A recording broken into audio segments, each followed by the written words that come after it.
And we're back. It's alternate visuals. He is coming in hot for you today. We have another fantastic review of another fantastic anime episode. It's almost over. Alternate Visions Visuals is going to take you on a journey today through every facet, every nuance, and every small piece of everything involving this episode of My Hero Academia, and you are just going to love it. Take it away.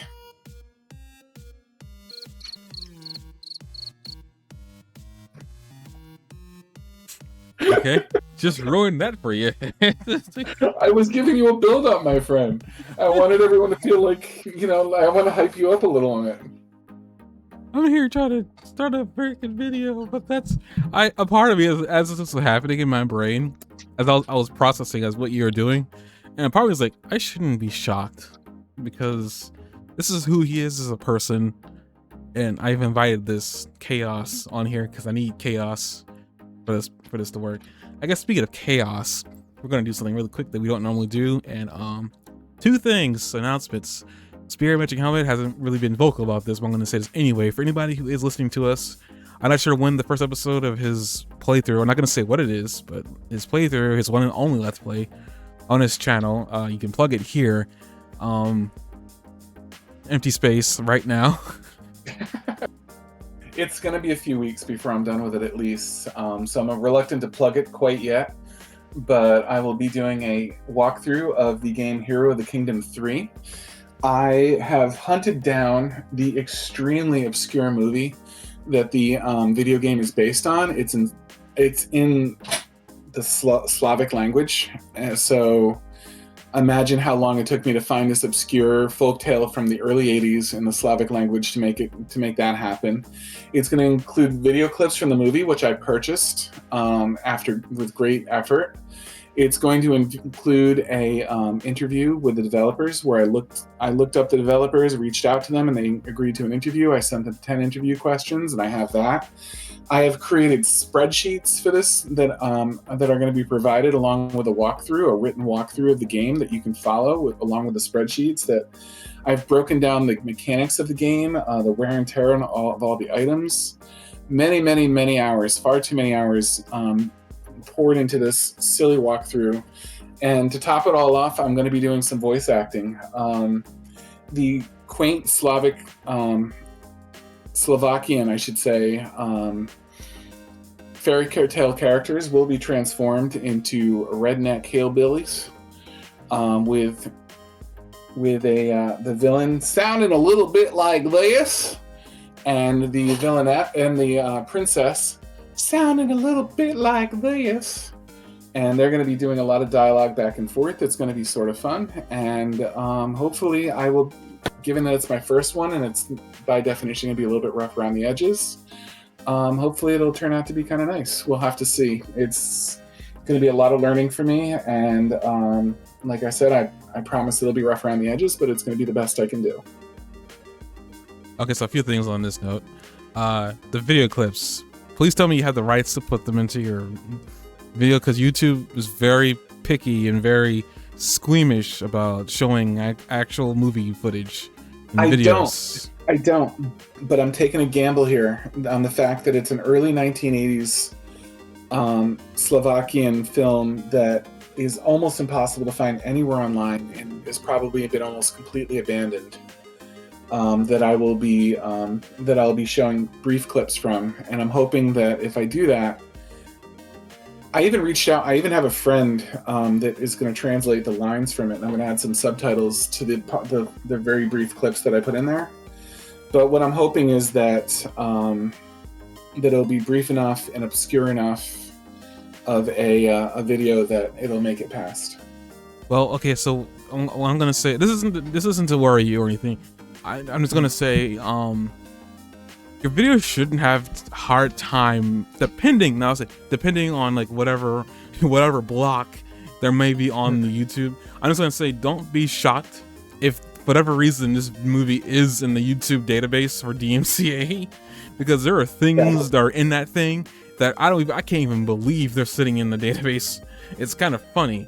It's like, why I don't know why somebody scoured the web to put this minute thing, but it's going to be translated pretty poorly too, because I can't find a download of it, or even, and I don't, the DVD that my friend in Germany bought in her area that she was going to upload to Google Drive and send me a digital copy of,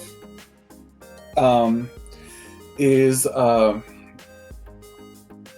sorry, I'm collecting my thoughts for a second. Didn't come in the mail. I sent her the money, she bought it, and it never came in the mail. And it was the only one that we could find. It was the only DVD we could find of this anywhere. And she bought it, and it never came in the mail. It was probably lost in the mail. She wrote to the seller, and the seller didn't write back, and it's just gone. You can't buy this video anywhere. But through a lot of research, I found a place where somebody posted this video in Russia. And I signed up for their website that was all in Russian using Chrome's Translate feature. Spent 17 cents to purchase this video. And I can watch it there, but I can't figure out how to download it. So I will be like using OBS to fill up my screen and record off of like an uploaded version of this video from this 17-cent Russian website. And I will be using that for my clips. So it's like, it's a really, really weak, you know what I mean, translation of the actual video. It'll be enough where everybody can see it and enjoy it, but I bet it won't have like the digital signatures needed to trigger YouTube. Man, you'll be surprised. But two, I know you say it's pretty far from being, ready. It's also fair use. Like I'm using it for commentary purposes, and I'll be talking over it and stuff like that. I've seen a lot worse than that, like reaction videos where people basically watch the entire video and like their little faces in the corner. Like if that's legal on YouTube, then this should be fine. No, they have their problems. But there are a lot of the reactions that I watch, the reaction channels I watch for anime. Yeah. They do things to make sure like they make themselves the main focal point of the video, but then the video they're watching is like in the middle. But it's also like the opacity is turned up. But it's just enough for if you wanted to watch it with them on their video, you can still watch it.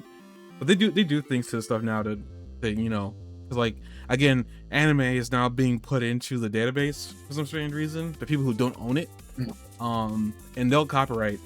That's why I would like to do reactions, and I'm probably gonna still try to find a way to do some in the future, because I really would like to put that on my second channel. But the main reason why I wanted to plug it here, I know it's not gonna be out for weeks, probably 2 months, who knows. I figure like I'll let people know when it's out, at least the first episode's out, or whenever you want to feel safe to publicly say something about it, and see if like you gain some traction. Who knows? You may and it may not. I mean, again, this is our private corner of the internet, but you never know. There's some people may have an interest, but I just want to make sure like these people know that's happening. And two, there's another video, quote unquote, series you're gonna be a part of, but it's not. It's gonna be mostly done by me. I'm hoping to have you along with Metroid. The first video for that's already out. Some people have already seen it, and I bring this up because Jock does a funny minister impression from the Princess Bride that caught me off guard, and I was just laughing. And there's some funny moments in there. There's some actually legitimate funny moments. I'm hoping that there'll be more legitimate funny moments from Metroid Prime in the future. I'm gonna try to keep those steady at like a 1 a week pace. I'm streaming. We're doing it on my channel, on my YouTube, my Twitch channel. Alternate visuals over there. I'm hoping to have them around for every time I stream. If I don't have them for every stream, that's fine.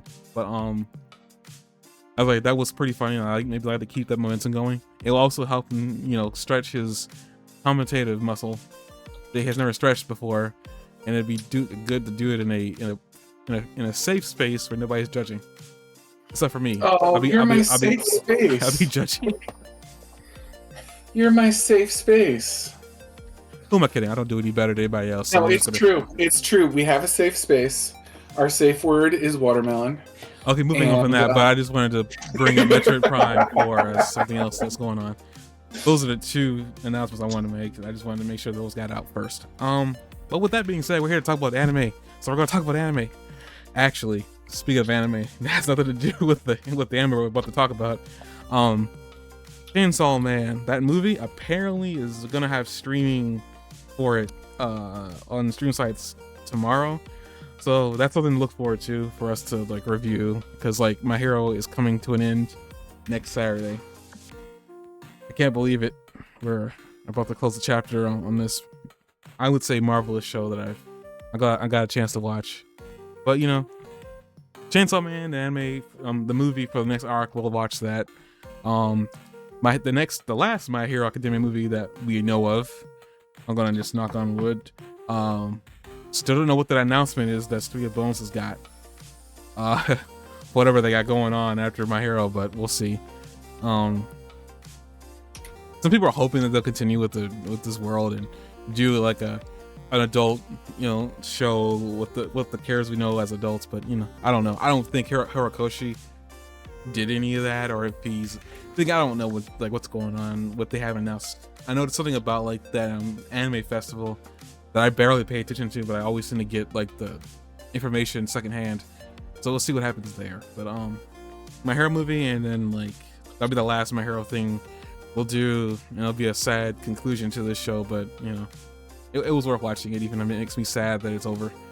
Probably will rewatch it at some point. I'm not sure when, but I feel like that's gonna My Hero's gonna be a show I'm gonna come back and rewatch again. And into Rize movie, the Rize arc movie, and then after that it will be, at least until Rurouni Kenshin comes back, random anime movies, or just animation movies in general, and maybe a random show that if I get talked into it, we'll continue to do from here on out.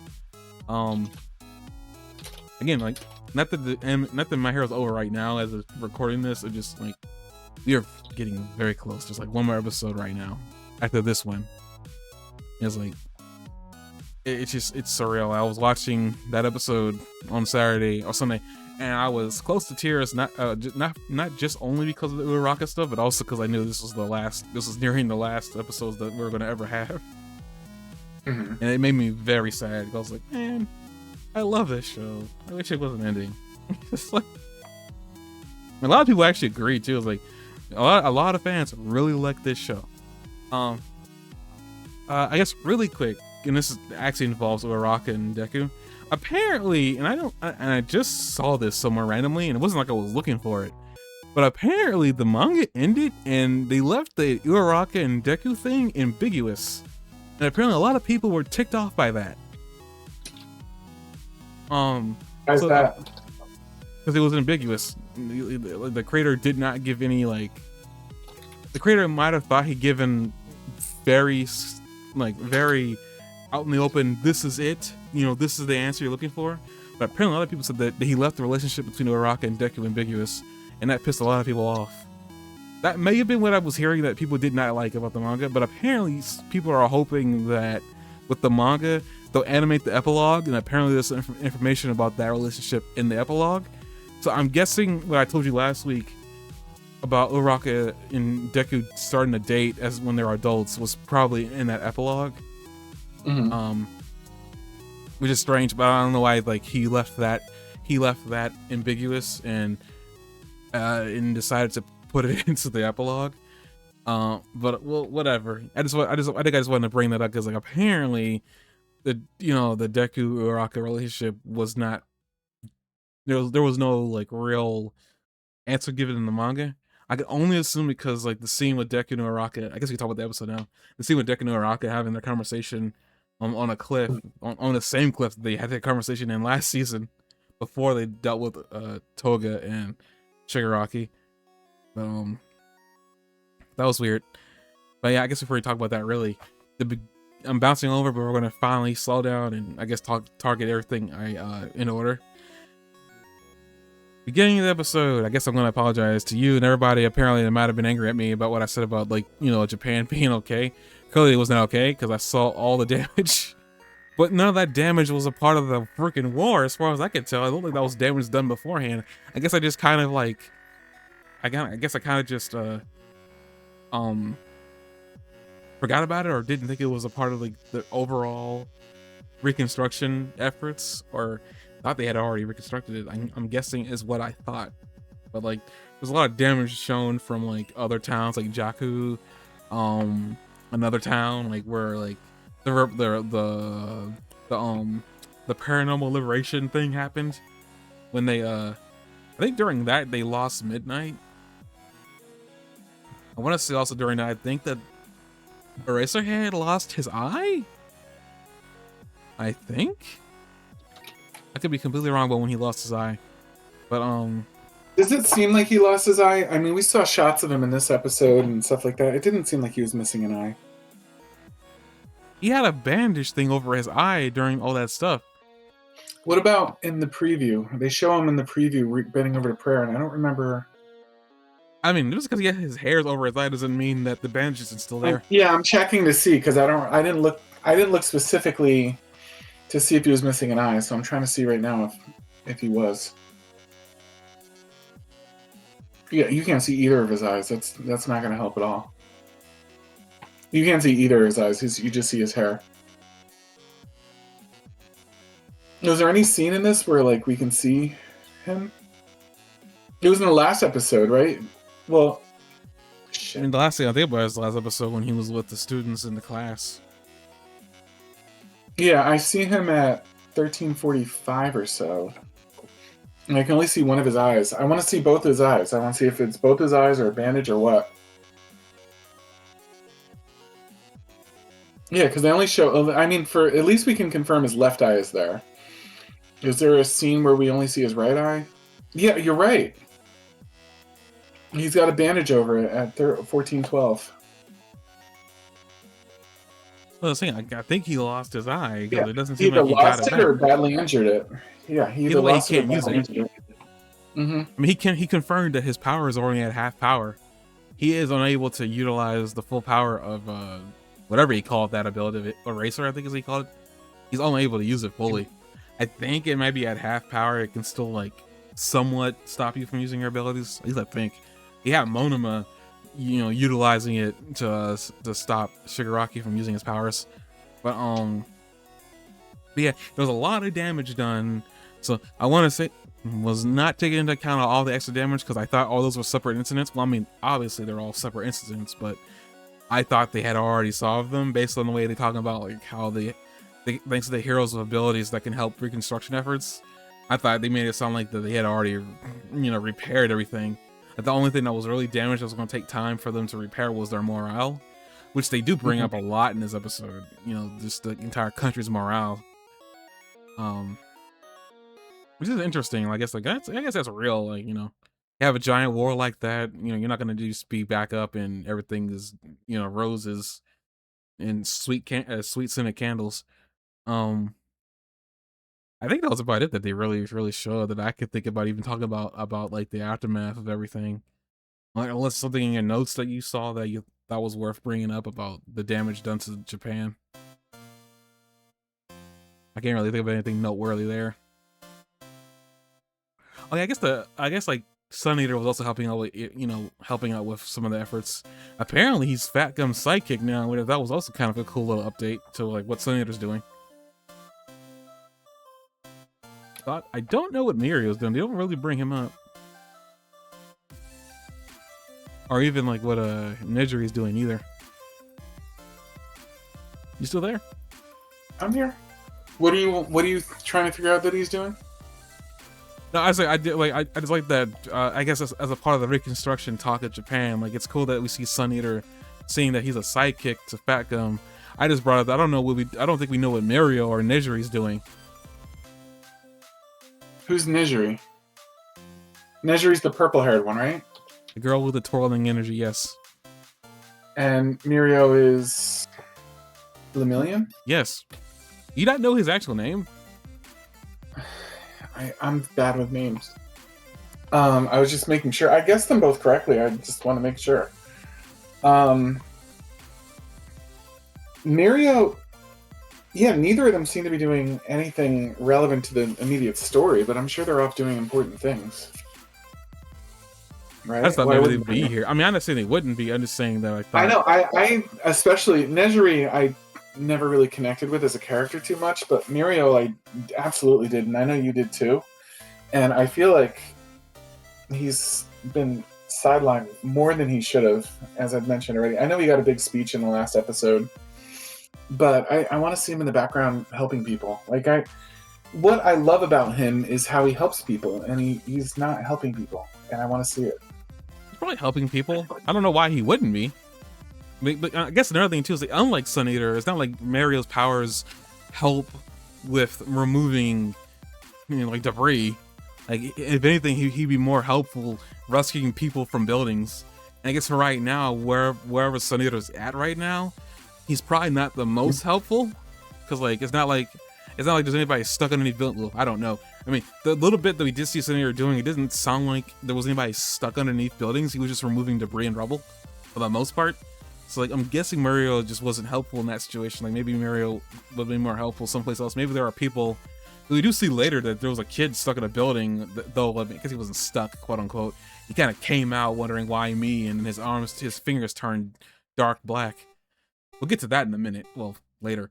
But like, I guess there are people who are still stuck in buildings. So like, I guess Mario will definitely be more helpful in situations like that, where, you know, he can go through a wall and rescue a person.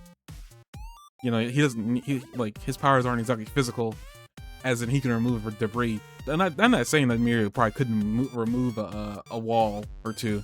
I just like maybe if he was using his pass-through powers, it would be more helpful getting to an old lady, getting to a cat or whatever, you know, that no one else can Can I get point to. out? I know that they evacuated a lot of the city. I also know that they didn't evacuate everybody. Can I point out how valuable his ability would be for rescuing people that are trapped under rubble and things like that? I mean, I think everybody that you value his power has.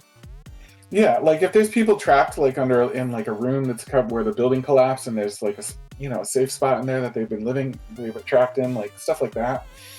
He's got to be like super important for things like that. If he can have, there's tons and tons and tons of things he can and should be doing right now. He's probably doing a lot right now, like, as far as he can do, because he's still a I kid. know. I want to see it. Well, And we're not going to see it now, because I imagine the last episode is not going to talk about the reconstruction process very much anymore. he's not the main character of My Hero. I'm sorry. That's Deku in Class 1A. Doesn't he becomes the #1 hero? I mean, you don't need to see. I mean, like that was like in that logbook thing that people probably had right by now, that he became #1. I didn't even know he did that, which is cool. Yeah, I'm not trying to diminish that. I'm just saying that right now, like this show isn't about him. If this show happened to be My Hero Academia Lumillion edition, then I would agree with you 100%. but it's just like that's not what the show is, and like he was more than anything else a catalyst for Deku to push forward than anything. And I'm not saying, and again, not trying to diminish Lumillion's contributions to the show. Love this character, really do. Love every minute of him. But I'm not gonna really be hurt all that much because he's not here. I'm not gonna assume that he's not doing anything. You know, like I suspect that he's doing something. He's always doing something. It's not like he's ever sitting still. I mean, back before when he lost his power and he was dealing with Eri, he was in the background doing that. And we saw the progress he had made with Eri, because Eri was talking in full sentences the next time we saw her, and she wasn't afraid of everybody. I mean, that's all we're saying. Like he definitely was making some progress someplace. It's just, again, where Sun Eater is right now, removing rubble. I'm guessing it's just that Lumillion is just not as useful there, because like there's probably nobody underneath the rubble that he can immediately go and save. That's my suspicion anyway, is because, you know, having a person that can go through solid walls, you probably want them in spots where solid walls are a problem, versus there being rubble everywhere. And while there could be somebody underneath the rubble, like, you know, it doesn't sound like where Sun Eater was is where that was happening. So I'm pretty sure Lumillion's someplace where that is actually a big problem, and there are people underneath buildings. So like, I mean, I'm gonna just go on the belief that I think Lumillion's off doing what he does best, which is getting people and saving them, like you say he does. Just because he's not doing it physically on screen doesn't mean he's not doing it. Is what I'm choosing to believe in that situation. Is like, yeah, I can believe that's what he's doing. And I'm pretty sure Nezri's doing the exact same thing too. You know, wherever her ability be most useful. Because nobody has all the abilities. Everybody has one ability, and they utilize that ability to to like the utmost to do what they're best at. Would it be cool to see him? Yeah, it would have been really cool to see him. But I mean, I think they probably Horikoshi, picked and choose who he wanted to be in certain spots and what he wanted to draw. Beyond, I think even if he wasn't, even if he's just even if his power isn't particularly useful in whatever situation he's in, even Edge Shot, like little tiny Edge Shot, who's like a little piece of flesh with hands. You know what I mean? Like basically a worm with hands. well, actually, now we got confirmation that he's what? We got confirmation that he's slowly regenerating. Yeah, but right now he's got hands. That's his big improvement on himself right now is that he grew hands recently. But even that is like all set. You know what I mean?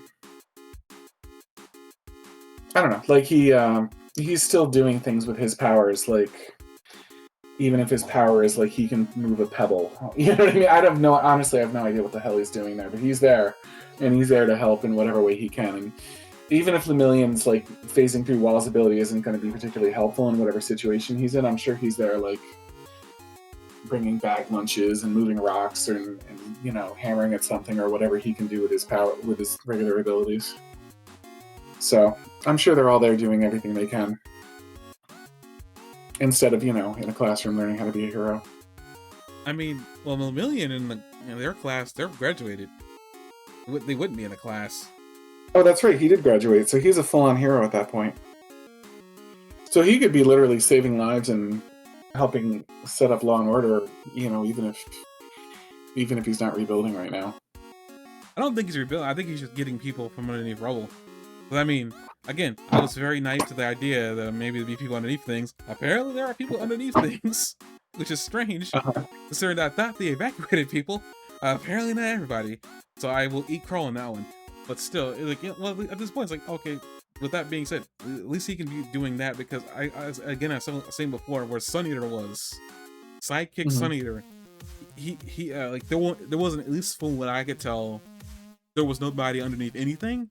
The Sun Eater would be more useful there, lifting and removing rubble.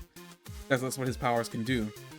It's just like, but Lemillion, even if Lemillion does have more than just the average strength of a human, it's not like Lemillion is gonna be very good at removing rubble. I'm not saying he couldn't do it. I'm just saying I think if they really wanted to utilize Lemillion to the most that they could, it wouldn't be where Sun Eater's at right now. It'd be someplace else, like somewhere we're not seeing. But the only reason we're seeing Sun Eater is because that's where Class 1A is right now in trying to help things and remove rubble and stuff like that. And we just happen to see Fat Gum was there, back to normal.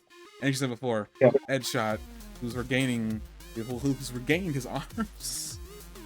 But that was just funny. Yeah, I want to count. I know I'm jumping a little bit ahead in the episode by saying this, but I just want to counter with the fact that the show could have made time to focus on Lemillion just for a minute.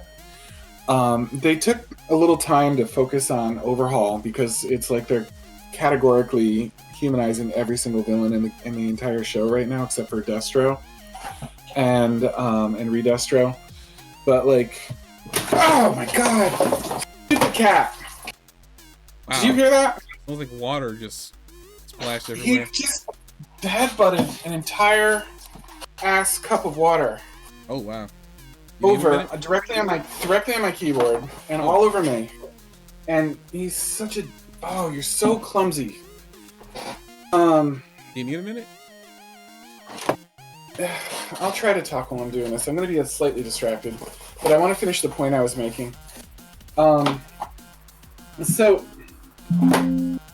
He that's me trying to get the water out of my keyboard before it breaks. He literally the most of the water hit the keyboard. Higgins, little guy, I love you, but you do this every time. It's on my mouse pad, it's on my mouse, it's on my lap, it's on my floor, it's on my chair. Well, this is water and not a sticky substance. Well, it's going to be really annoying if it breaks my keyboard because Yeah, it's, I'm I not like saying this that. I'm just keyboard. saying that at least it's not like a sticky substance, because like I would hate for orange juice to be the thing that's all over your keyboard. Yeah, thank God for small favors, I guess. Nobody likes you, Higgins. Nobody. Not anybody, Higgins. You're all alone in this world. Jesus. That's being broadcasted over the internet waves. Anyway, so I think they took some time to put a spotlight on Overhaul in this episode. And I have to say it's been a hot minute since we've seen Overhaul for the most part. And I don't remember a lot about the details of him because for the most part his personality was not like the important part of him in the story. I felt like it was more important. He was what he could like one of the few characters in the show where I felt like what he could do was more important than who he was, because I do a lot of focus on characters, but he was just sort of like, I don't know, he was just sort of like a torture device for Erie and powerful, I guess. You know what I mean? But he wasn't something that I deleted every single podcast note I've ever had somehow. What? Can't you Higgins like? deleted every there. I got it back. Okay, well, can't you undo it? Somehow he like Control A deleted all my podcast notes when he was walking on my keyboard, knocking my water over. But I got them back. Like I have 19 pages of podcast notes for My Hero Academia in this document, and they were all gone for a second. Jeez. So anyway, he's like sort of like seems like he functioned in that episode more as like a torture device for Eri, and like I don't really remember like his character personality, and you might feel differently because you tend to feel differently about any opinion I have, but like his personality didn't feel like it was highlighted or the most important or relevant part of him when I was watching like his character. Destro like did for what it's worth. Like I felt when I was watching Destro in action, like his personality was there because his ability was like connected to his emotional state. Like his power was operated on stress. You know what I mean? And but something about Overhaul, I just don't remember anything about his personality. And I didn't need to know what happened to him, and I felt like even now I've lost a lot of my notes. I felt like that train had left a station to some extent about Destro. Like, when he came up on the screen, I was like, I don't remember this old man really, and I don't really remember a lot of what's going on here, and it just was kind of more waiting for it to end than anything. Like, I was waiting for it to go because I was curious about other things that were going on in the story, and I was hoping that they would get to them. So like if I was writing this, I might have pulled out the Overhaul Chisaki part and like replaced it with either more time with the Uraraka scene or like Lemillion or one of many other things that they could have spent their time doing. So actually I disagree, but you know, being real, I could have care less about Chisaki. I've already made my disdain for the character well known back when they first came out. I even went on Twitter back when Twitter was a good place. Screw you, Elon. And asked the question, and I apparently got a resounding yes to this question of like, was Overhaul overhyped? But for me, I disagree with the grandfather thing. I really wanted to know like what happened to his grandfather, because his grandfather, he had put him into a coma apparently back then. I remember him doing this, and I remember that being a part of why Chisaki personality kind of, I guess, became a thing that we were kind of following. It was like why he did that, and like now that he couldn't undo what he did because Shigaraki took his hands. Mm-hmm. It was kind of him having to live with the damage he done. Now apparently, I forgot how they explained it, but his grandfather came out of the coma. I think they did something to him. Maybe it was Eri. Who knows? Mm-hmm. I think honestly, it was meant more. It wasn't really about Chisaki. If I can have a legitimate argument here, against what you just said. this isn't really me being serious, but I said having a legitimate argument. This was more about Eri. Like I said before, Chisaki was a torturing device for Eri. I think this is more development for Eri, even if it was just a small mention of Eri. I think that small mention of Eri was more than any words that could have ever been said about Chisaki. Now, could they have done that Eri part without Chisaki? I don't know. Like, if I'm being honest, because like considering Chisaki is such a huge part of Eri's character arc, you know, she spent all her life fearing this man, and now she no longer has to see him. And they even bring it up that, you know, the only reason why that old man showed up to talk to Chisaki was because they didn't want to damage any of that like work that Eri had put in to see him again. So I thought that was great. Did I need to see overall? Heck no. I already like I really just, that's probably the one thing about the entire show that I dislike the most is that Chisaki stuff. Oh my god, we agree on something? I shut up. Like I really, the Chisaki arc, the overhaul arc, like it's my least favorite arc of the entire show. Like it really freaking is. Like the power was compelling, and I like the tie-in to the power to find out later that was Shigaraki's quirk, but better. You know what I mean? That it was Shigaraki's quirk before it was intentionally nerfed. I liked that. That tie-in was cool and made him relevant. The Eri character that came out of that was relevant, and it was a good setup for her and her time, like rewindability and stuff like that. The storyline had relevant and solid plot points that carried on. The more time I spent I am absolutely with you that I did not like Overhaul as a villain very much. The more time I spent on that arc, the less I like it. And it's not even Lemillion's fault, because I love Million. Like when I already told you before, like I think that arc we were reviewing, I spent a lot more time fanboying over Overhaul than I ever did anything else in that freaking thing. So like, yeah, I like Overhaul. I like all the other characters. I mean, not Overhaul. Shoot, that's not what I meant to say. I like Lemillion. I hate Overhaul. But I think maybe that's the whole point. You're not supposed to like Overhaul, because they like at the end of all this, I guess to really put a bow and ribbon on Chisaki, is the grandfather even says that, you know, I'm no longer gonna help you anymore. I did everything I could and you spat on my face, basically. Which is kind of funny because I have expected the grandfather to forgive him, but apparently that's not what happened.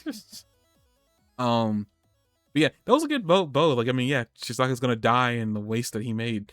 Well, I mean, hey, well, not die, but he's gonna spend his entire life in prison with no hands. Man, he's gonna be pent up by the end of all this. Anybody knows what I'm saying? You got a gold star. But yeah, I completely forgot the overhaul. I was probably gonna not say anything about the Chisaki overhaul stuff. Now you brought that up, I was like, oh, okay, well that's a good segue. Well, not segue, but that's a good. We could bring that up and I guess never talk about him again. I'm trying to figure out after the construction confirmation stuff like that. Oh yeah, I guess this jumps right into Uraraka stuff. So I said to you in a Discord chat, and I'm gonna say this here.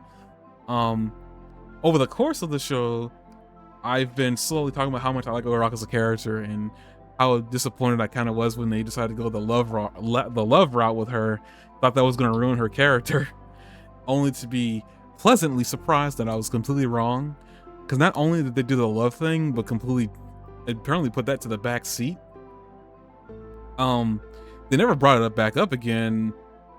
Not even once. They kind of jokingly brought up that Uraraka might have a crush on, you know, Deku. But what I liked that they did in this episode kind of just confirmed it all over again is like Uraraka was probably, if anything, she is my favorite female character in general in any anime I've ever watched, and maybe one of my favorite characters overall. In general, like I like this character a lot. Very rarely, I'm gonna get on the soapbox here, but like very rarely in anything I've watched do female characters get written in a way that, you know, you can sit there and respect. Because for the most part, when they're introduced, you kind of get the feeling that maybe they're gonna have some like big overall thing happen with them, only to find out halfway through the freaking show they kind of get relegated to the back seat. And then something happens where they just become a love interest, and that's about it for some strange reason. Like no no shonen manga writer has been able to, in very rare instances, have they been able to write a really cool and compelling female character, but in a lot of instances they never do. When I was watching My Hero Academia and Uraraka first showed up, I had the feeling that, okay, this could be something. Like, this could be the time that they could write a compelling female character, and I come at the end of this happy what they done with her. And I got really afraid when they introduced her falling in love with Deku, because that's usually the first trap that these characters kind of fall into, which then relegates them to background. I'm happy to say that Uraraka did not, in fact, get trapped in there. And even so, like, with her doing that and not getting trapped in the background, she even helped other characters stay out of the background. I know we joke around with Froppy a lot, but it's like, I think thanks to her relationship with Froppy has been able to stay in the foreground and stay kind of relevant, quote unquote. Thanks to that, those two characters have been shown to really get along, and in this episode did the same thing. I mean, Uraraka literally disappears from the gang, saying she's going home, only for us to find out that she's up on a mountain face, or a cliff somewhere, is looking at the city, lamenting on, well, not lamenting, but looking at everything, looking at the city and how everything's quiet now. And then she starts like lamenting that she killed Toga.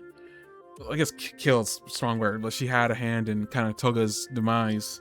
And then you see that that really has affected her, which makes sense. I mean, she was trying to befriend her and managed to befriend her, only for Toga to basically sacrifice herself, but to save Uraraka.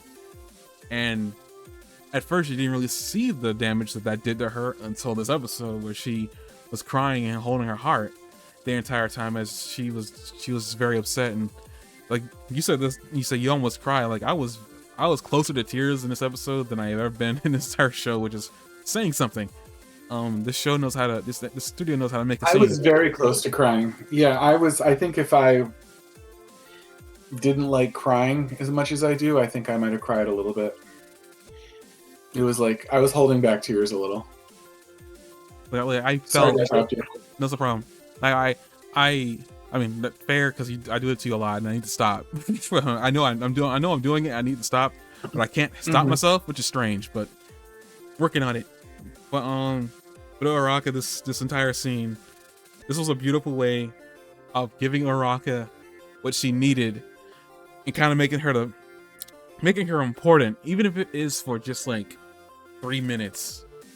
And I love that, and I also love the fact that Deku raced after her using a little bit of his one for all, not wasting it, but using some of it up to get to her, to race out to her, so I guess she doesn't, like, I don't know what he thought she was gonna do. I don't think he thought she was gonna do anything crazy. He just wanted to go see if she was okay, because he happened to notice that she wasn't.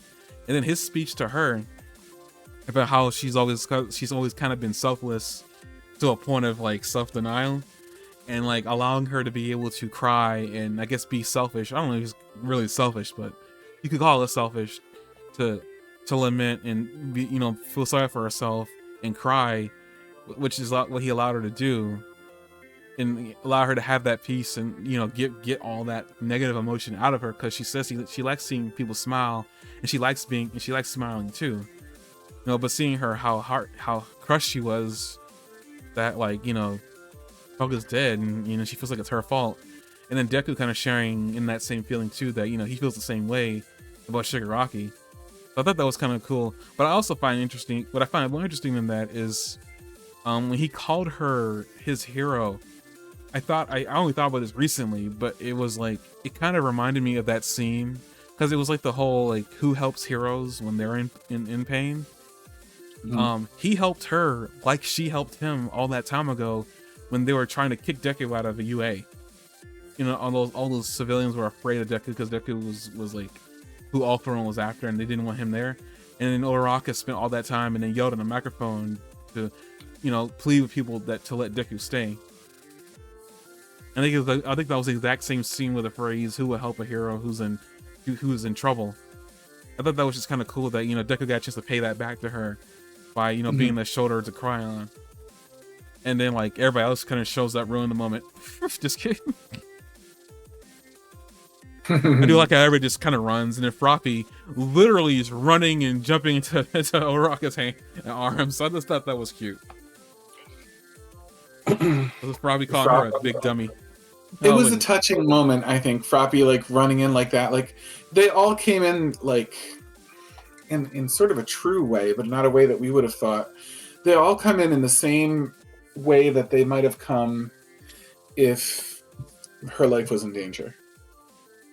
Do you know what I mean? Like them coming to save her emotionally and spiritually to them is just as urgent and like life threatening a moment as if she like was on fire or something, you know. And Froppy runs straight into her arms and is like, you know, I've just been waiting for you to like give me a second to like talk to you and open up, you know what I mean? And Uraraka's touched by that, and Froppy shows that, you know, Uraraka wasn't fooling her for a minute.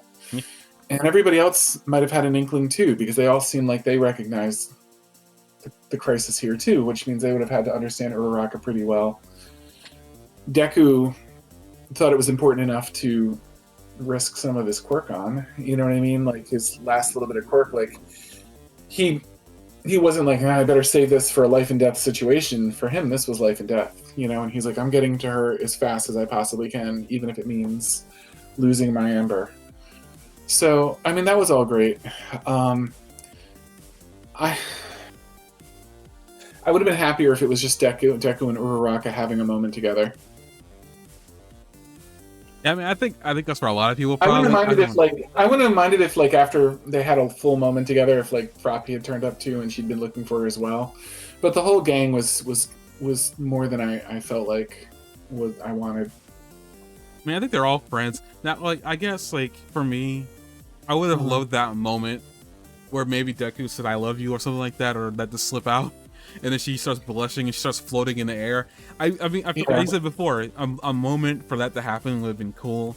I think, honestly, and before, I was like, maybe this is, like, where this whole, like, I wasn't aware that there was an ambiguity to Deku and Uraraka's relationship. At all until like I stumbled upon it somewhere online after watching the episode, and I was not aware of this. So I was kind of curious why people were so upset with the manga, or you know, just upset in a little bit of stuff in general. And we were kind of piecing together, maybe this is why, or maybe this is why. Maybe Baku's resurrection was a problem. I'm starting to think that maybe that wasn't. There's something else going on. Like I'm hearing that directly, that people weren't really 100% okay with the way Horikoshi didn't give an answer towards the relationship. But from some log I found, you know, Deku and her do start dating, but they start dating as in their adulthood. So, like, this is like many years after the fact. So my only assumption is that, like, at some point Uraraka must tell Deku that she's in love with him, or Deku comes out with it. But something like that, because like it kind of seems weird that suddenly they start dating, and there's no talk about a confession from one to the other. So I'm suspicious that maybe one of them says something to the other. But I mean, it could have been cool to have it happen here, and just for like maybe one of them said that I'm not ready to give you an answer, but when I am, I will be there. But you know, I mean, again, I agree. They could have probably let Deku and Uraraka have a moment longer. But I mean, I really wish they would have. But you know, at the same time, it's like I like that everybody else was there. It was like it was showing that they were true friends.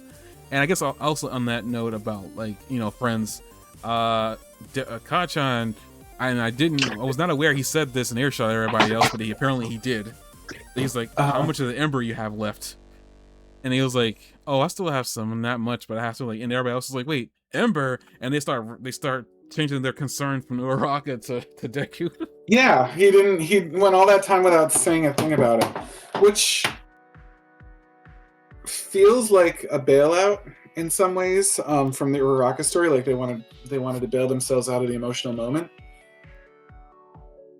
But if they had to do that, showing how Deku has been hiding something this whole time too, only like outlines and emphasizes, if you're perceptive, only outlines and emphasizes just how much those two have in common with each other. Deku has like a problem too that he has not been letting on exist, you know?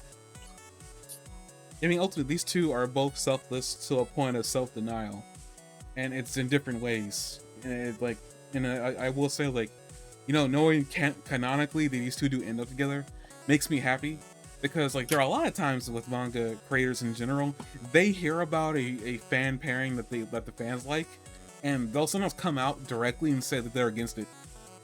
Not that Horikoshi said anything about this pairing at all. I don't even know if he even heard about Uraraka and Deku in the fandom being together, but I will say, granted, with the way she got introduced, suddenly it's just a random girl just saves Deku from falling on his face in the very first episode, second episode, whatever. It's her first season.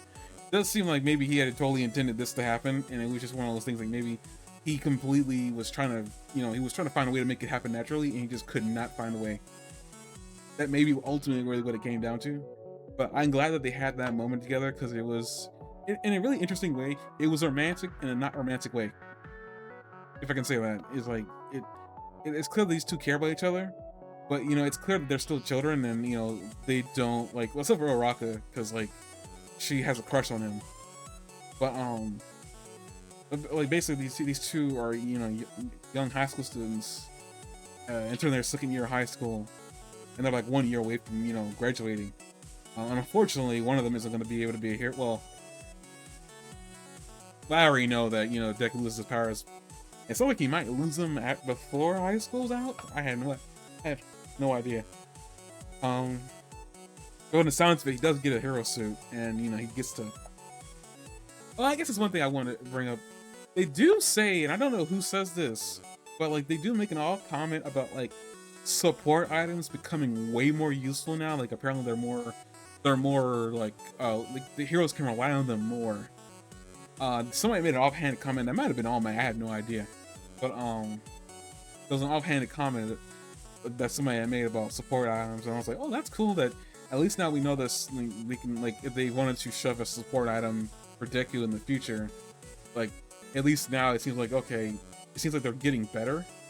Yeah, they better give him a support item, otherwise he's going to be tearing at a slime monster with his bare hands again. Listen, I don't think that will happen again. I'm just saying, it's awfully true, isn't it? Deku's going to be a hero no matter what they do to him, and if that means he's runs in head first without thinking again, like he did in episode 1, well, the thing is, it's exactly what's going to happen. Well, the thing is, from the logbook of Deku's, like, what happens to him after high school, he doesn't for a little bit. He actually just becomes a teacher at UA. It's from that logbook of, because this wasn't in the manga. Apparently, they give him a job at UA. But then later on, there is like a donation made to give Deku a suit, and then he becomes number 4. So, so apparently at some point that happens in the future. But like, I'm not sure like what the exact, timeline of events of how and when things happen. Because there's still also that whole idea like Deku could hold on to his embers for the entirety of while he's in UA. And didn't suddenly lose them all by graduation. Who knows? But like, there's no real timetable for like how long Deku holds on to the embers all one for all. But, well, we know in the preview for the next episode that one of the first things they say is Deku's ember disappears. Oh, do they? Yeah. Oh, that was quick. Wait a minute. They say Deku's ember is gone and blah blah blah. So. Well, wait a minute. Like, what's he? I was having questions about what's he still doing in UA, because it doesn't seem like he'd still be the fit for that school. But I have the same feeling, yeah. Even with the idea that like he saved the world, like other than maybe being a part of business class, maybe they switch into business course. Maybe that's what they do, because there are business course students, and we do see them a lot. Maybe that's what they do. Maybe the Deku, switches classes to. I don't think so, because he's in that same classroom with everybody else. Well, maybe they hint that. And we also know that he becomes the number 4 hero eventually. I don't know if I'm spoiling that for you or not. No, I just said all that. Like I just said in the logbook that wasn't a part of the manga. Like that he does get a suit like All Might, and then like that allows him to do hero work. Yeah, Iron Deku or whatever. But so, yeah, he seems like he still has a place there, right? He's shown that he can adapt, and he's got hero training. He might as well finish his time, right? I guess that's the one thing about like a being a quirkless nobody, and then being a quirkless nobody with superhero training. you have superhero training. So it's like, Yeah. it's like with All Might. I don't think none of that would have worked out like it did if it wasn't for All Might's knowledge of how All for One fought. Yeah. So, like, there was not. It wasn't just the suit; it was also the knowledge that the person using the suit had. But yeah, I just thought that was kind of strange because it was in the back of my mind. I was like, man, why is Deku still here? I thought he would have been kicked out. Mm-hmm. Like, get out, you quirkless nobody! Like, I just saved the world. So what? That was yesterday. Slam. Yeah, what Opens have the you door. done for me lately? Ooh, Slam. yeah. Opens the door. Throws his book back out there. Nerd. Do you know that song? What have you done for me lately? What have you done for me lately? Ooh, yeah. No, I No. don't know, but that sounds funny. But but yeah, I thought that was like, I mean, I guess the next episode is the final episode, so whatever happens there, happens there. People are hoping that the ambiguity between Uraraka and Deku's relationship gets actual canonical, but I don't think. I highly doubt it's like if people know about the logbook and they know about what's in there, we know that Deku and Uraraka do get together at some point. So there's that. Like, I mean, don't know if that lasts until they're when they're old, but you know, I would hope so. I think those two deserve some happiness after what happened to them here. You said penis. Hmm? What? You okay? You said something. I said you said penis. No, I said they're 80s. Did I say penis? You said happiness. You can't say happiness without penis. But after all that, everybody kind of ruins the moment. After that, what was after that? I don't remember. I just watched it again. Why am I brain farting? I don't know. I'm pissed off. Higgins broke my keyboard. Oh, I'm gonna plug a keyboard in a second. New one. I keep it backup because I work on this computer and I can't like miss a meeting. You know what I mean? Because my keyboard broke, so I always keep the backup hanging around. So give me 1 second while I replace my keyboard. What happens with the Uraraka stuff? I guess I better call him Crunchyroll and see. Spirit Magic helmet's replacing his Spirit Magic keyboard. Spirit Magic keyboard. I'm really pissed about losing my really nice keyboard that I really liked. Can't you just buy that keyboard again? Yeah, if I remember which one it is. It's still in your room, isn't it? Yeah. I mean, I'm saying you could just look at that and try to see if you can find it again. I mean, that's all I was really saying. The heck was that?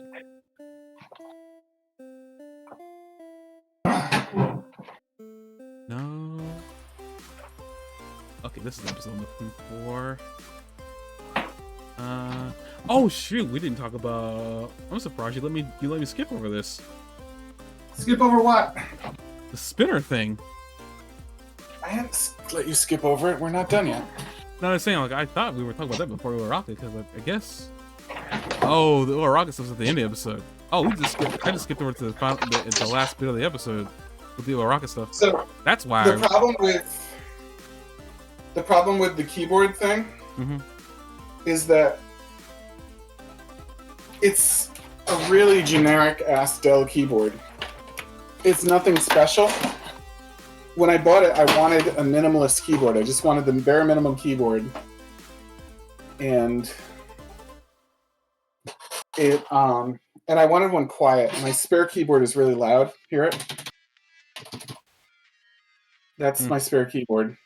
And the other one, I wanted a quiet, bare bones keyboard with no frills. That was exactly what I wanted, and it was cheap, and I was happy because exactly what I wanted was an inexpensive keyboard. It happened to be an inexpensive keyboard. So now my awesome keyboard that's generic and doesn't have anything special about it is broken. So I can check my Amazon history and see if I bought it on Amazon, but I really don't remember where I bought it. Okay, this up. Yeah. Okay, so I found out like why I couldn't remember anything happening after the Uraga stuff. The episode freaking ended. That means like my memory is blank. What? After the Uraga stuff, nothing else happens. Like they had the moment with Uraga, and that's the end of the episode. But as I was complaining about flipping over a spinner, I thought about the very beginning of the episode, and then, well, this was some bits from the very beginning of the episode I didn't even mention. Like the stuff with Hawks and Nagant. I find it funny, like, yeah, like, you know, like, what's his name? Gentleman and, Lady, I almost called her Lady Gaga, that is not her name. Freaking, what's her name? The short love girl, I completely forgot her name. Bitch. That is Is not it her bitch? name. That is not her name. I found it. I found the exact keyboard. Oh, cool. Got her name. La Brava, yeah. Gentleman with La Brava. They got their sentence commuted. And so they got free. But then But that was just sort of like a 2-second little tidbit at the beginning, wasn't it? It wasn't like any. I just wanted to bring it in because I want to talk about kind of cool that happened to him, because like after that, then we have Hawks and Nagant. And what I want to talk about there really quick and just bring up is that I love that Nagant, she can leave the jail, but she won't do it because she doesn't trust the society that we're living in right now. I think that's clever. I think that's one thread of a bunch of threads in this that are strongly hinting that a new evil is on the way. You see her saying that, like, I don't want to go out there yet. I get the feeling that things are going to be pretty sketchy. It suggests that, I mean, her of all people, like, she's been out in the dark, like she was kind of a bad guy. Suggests that evil is still very much healthy and alive out there, and that a new evil is likely to emerge. We see it in the Shigaraki documentary at 5:25 when they start hinting at copycats. At 6:31, they say right now there could be a second or third Shigaraki or Alpha One waiting for their chance. They talk about it like other times too, but those are some of the ones that I pointed out that I made a note and noticed. But it's pretty clear that they that the show is hard hinting at there being a new threat on the way. Well, unfortunately, this show friggin' ends because like there's no more canon content. Right, but I don't. It seems like they're sort of hinting that like there's more to come, doesn't it? Yeah, but I don't completely understand why. It seems so weird to, even if it's just saying that, you know, there's always going to be another villain for them to fight in the future. Mm-hmm. It just seems so weird. Why bother teasing the fans with something that we're never going to see? And I say this because I find what I find really upsetting is that kid with the dark fingers that just comes out of nowhere, just saying "Why me?" and it's very clear that was a copy of, like, well, not copy, but it's like what happened in Shigaraki. Something happened to him as a kid, and then he ends up walking out in the light, and it's clear that no one's gonna. Well, I say it's clear. There's a possibility, considering that the heroes do know, there's a possibility that another One for All or another Shigaraki could just show up from the ashes. I mean, it's like, are they gonna do better about searching for people who are really hurt? It doesn't seem like it, because that kid's walking out in the light, and it's just like anybody rushed to him saying, "Oh my, are you okay?" He just kind of just walks off on his own, and he's already harboring hate just from the way he walked out and what he said. So it's like, the difference is that All For One isn't around, so he isn't able to cultivate it. But like, who's to say that All For One didn't have a hand in it beforehand? All For One did say that, you know, he had a lot of plans. So there's a possibility he had a hand in doing something, and maybe like did something in the background, thinking that he would be around to, you know, bring up the weeks. I just saying, like, that kid kind of upset me too in a bit, because I'm like, oh man, because it upset me because like I wasn't gonna be able to see it because I know the show was ending, and to me it was like the same exact thing with that pink-haired girl. Why introduce her if we're not gonna see anything from her? I get that they're just saying this is the future. You may not see it, but this is the future. I'm just like, man, I want to see that. And you know what, too? If the future, if they're gonna do something with those, like, all those new students, and that's going to be their thing. I gotta say, the new students are kind of boring. Like, I'm not into the way they're drawn. Like, most of them look like humans. Most of them don't have any apparent power or like quirks like built into like their persona. Like, they all look like kind of dialed in like animations. Like at 943, you can see them introduced. I have to say, like, I had a weird thing for the one with dark hair and a big nose. I don't know what about her like did it for me, but I was kind of like into her. But other than that, like, they didn't resonate with me. And like, I was just like, well, you know, if they're gonna make a show on these characters, like, I'm already not interested. So I hope that's not what their plan is. Like, they're introducing these whole new set of characters right away to like, you know, like temper us for a new adventure, because I don't want those characters to be a new adventure. I mean, I'd be willing to give them a shot, because I mean, they seem interesting enough. I mean, they're not like different, like the characters that we got introduced, but I mean, no one's gonna live up to those guys. We should be real. It's the same exact syndrome that that the Naruto Shippuden, correction, Boruto, and the Boruto Twin Vortex is kind of having with me.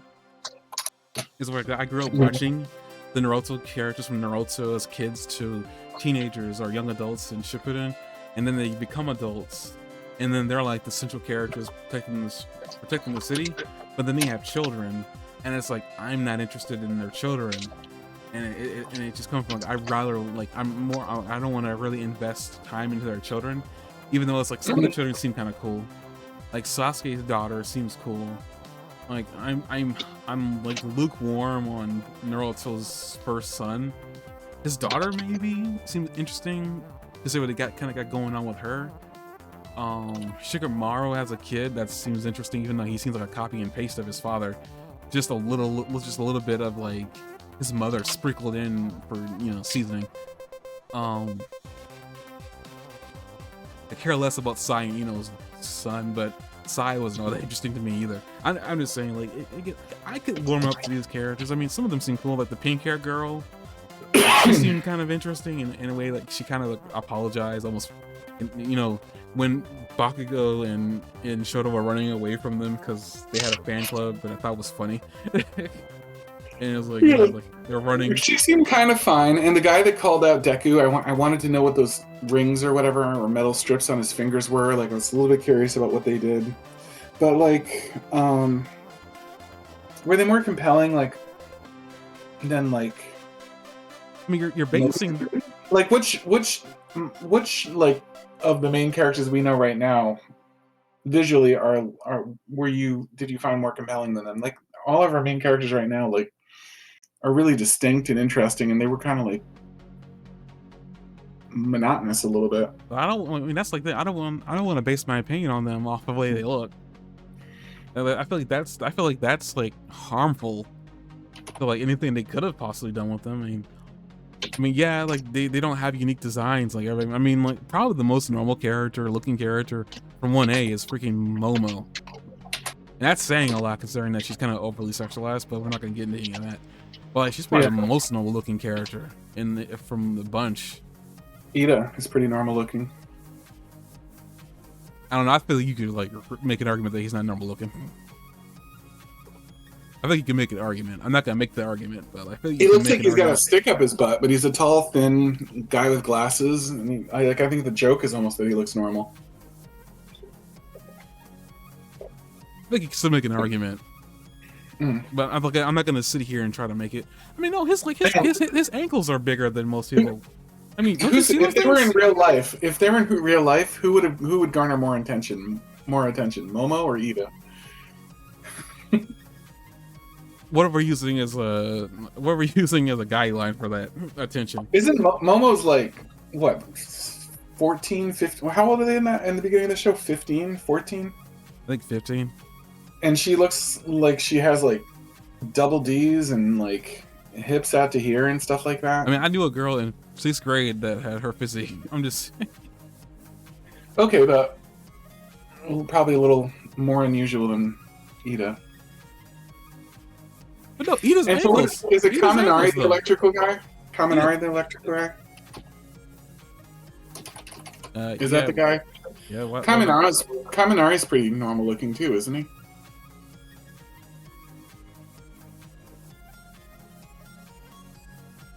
I mean, I guess I don't know. Like having a black streak in your blonde hair is normal, but I guess you could also say that's Kaminari doesn't have a freakish. black. Kaminari has a black streak in his hair. I think he has a black streak in hair. Almost I imagine it. Oh yeah, there's a little zigzag there. I never noticed that. I guess it's a little unusual. But isn't Ida's ankles bigger than most people? Like I'm just thinking, I think Ida's got a weird design. Well, he has a weird design when he's fried, for sure. And then he looks hilarious. I'm not talking about I'm not talking about Ida. Ida? Aren't his ankles bigger than most? Oh, that's right. He's got giant ass things attached to his ankles. Yeah, so like, that's a fair point. Yeah, so like Uraraka and might be fairly normal looking. Momo might be fairly normal looking. Deku's fairly normal looking, if we can overlook the green hair. But I think they all look distinct. Even the normal looking ones look distinct from each other. You know. I mean, even with that being said, I just like I would have.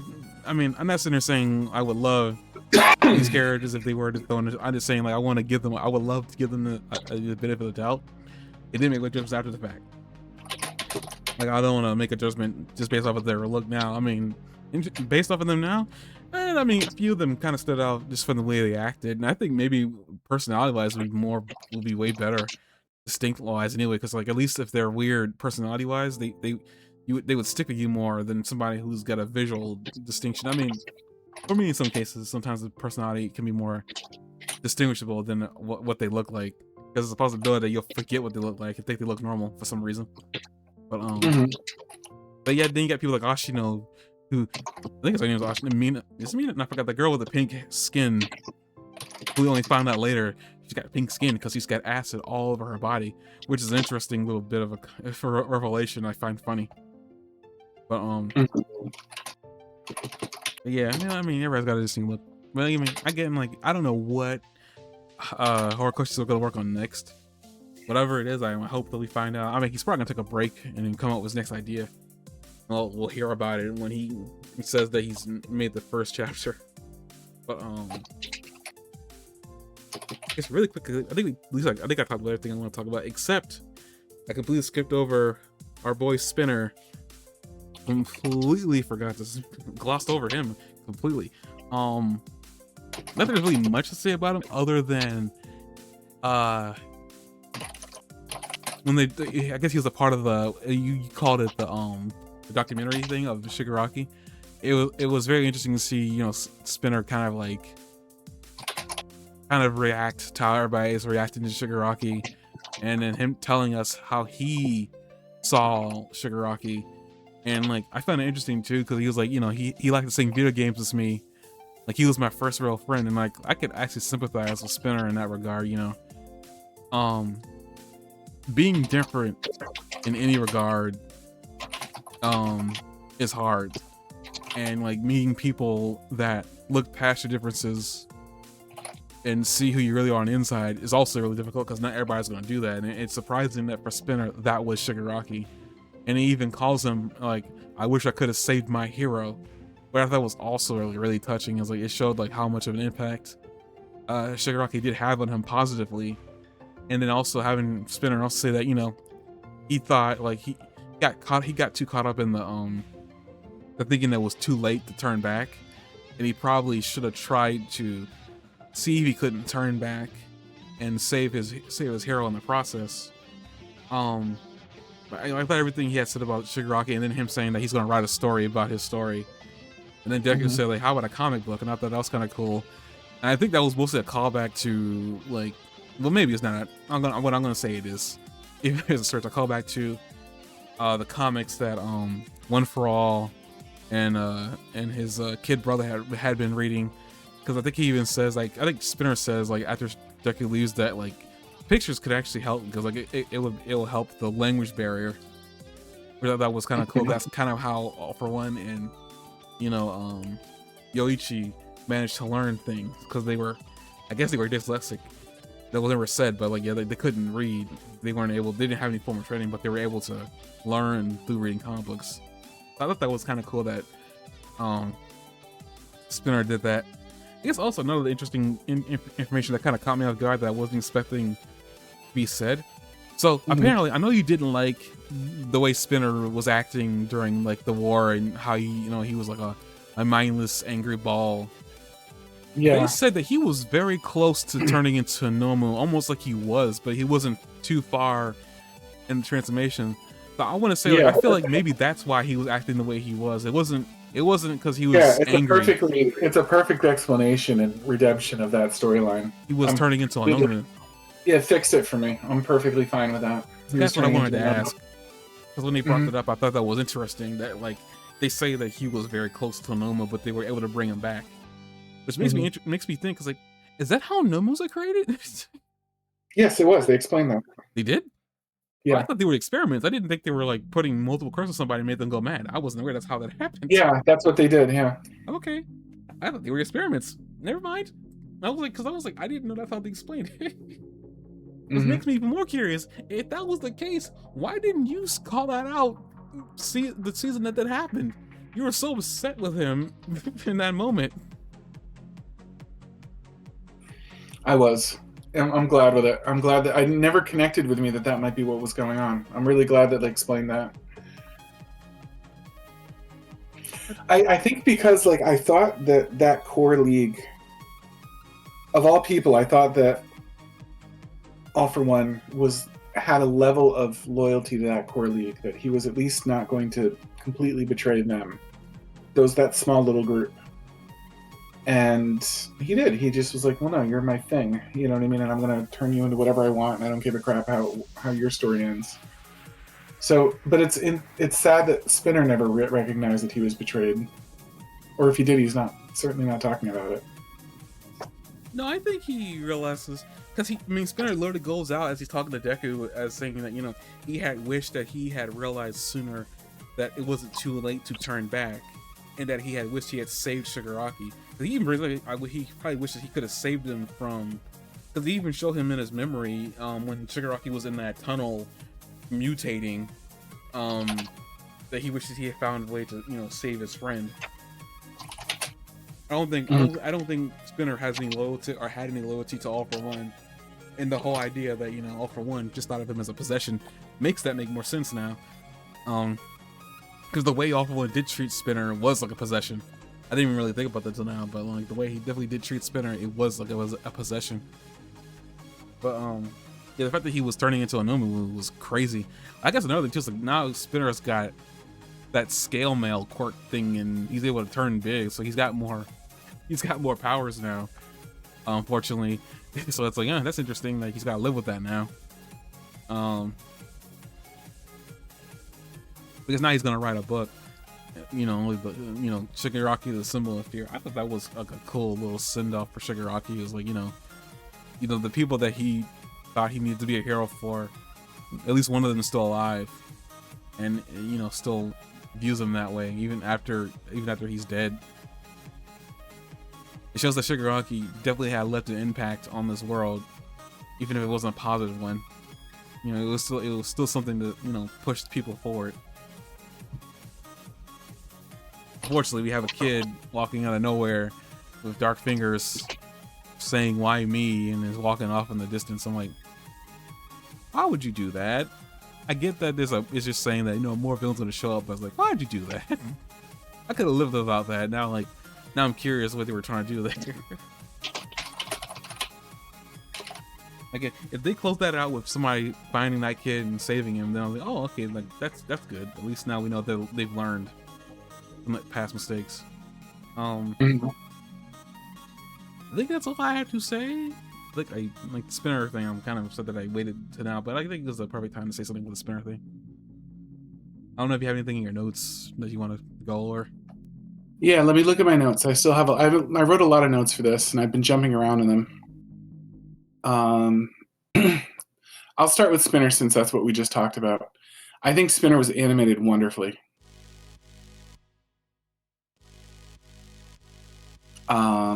I really liked the way they did. I feel like they really outdid themselves with the animation quality of Spinner and like the artwork of him and stuff like that.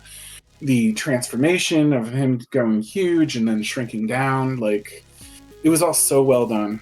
One of the best animation points I think outside of battles in the whole anime. I liked how touched Spinner was by Shigaraki's message, that it was for him and only him, and that Shigaraki's message sounded like the message of a villain, but it was actually the message of someone that had turned into a sort of a good person.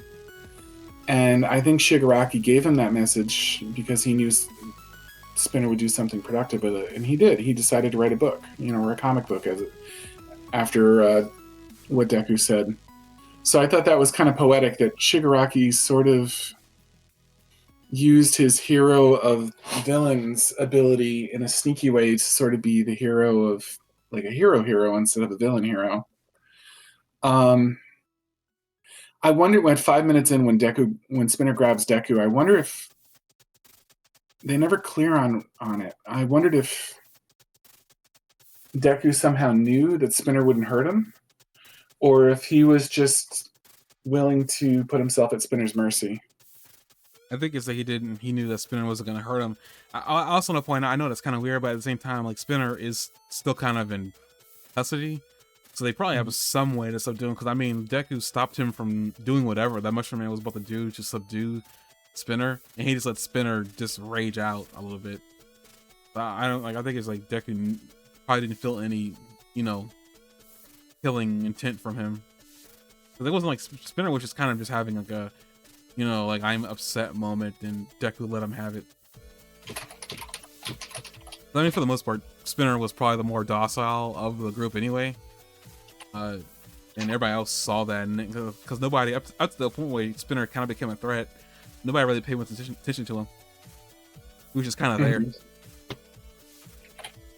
Yeah. I want to bring up one quick thing. I just realized at the last minute. I love the message that Spinner gave Deku to Shoji about like don't give up. I thought that was kind of cool. He said like give this to your friend, don't give up. It was either Shoji or it was Dakota. I'm not sure who it was specifically for. I'm gonna guess that it's Shoji because Shoji's the one who had a direct confrontation and talk with him in the first place. And Shoji's the octopus dude. For anybody wondering who I'm talking about. Can you say that again? I'm sorry. Like, I like the message that Spinner gave to Shoji. Like, basically, don't give up. At least I'm gonna assume that was Shoji that he told Deku to give that message to. It could have been Shoji, that's or it what could have I'm been confused Koda. about. Who's Shoji? The octopus dude. Oh, I'm sorry. Yeah. I get you. Octopus dude's the guy with multiple arms. Not. I get Shoji. When you say octopus dude, I get him mixed up with Sun Eater sometimes because Sun Eater would often grow octopus arms. Yeah, that was kind of cool because then Spinner does something sort of contributing to heroism. Do you know what I mean? Even if it's just an encouraging word to a hero, like that was sort of a word of support to someone that was his rival. So I thought that was kind of cool too.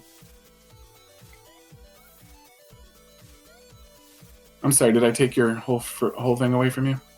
No, I mean, I think it was better. I mean, all I gotta say, like, I think I would say it's taking it more of a word from a heteromorph to another heteromorph because, like, they both have, tragic backstories. Yeah, that's a good point too. I mean, Spinner must have seen a little bit of himself in that.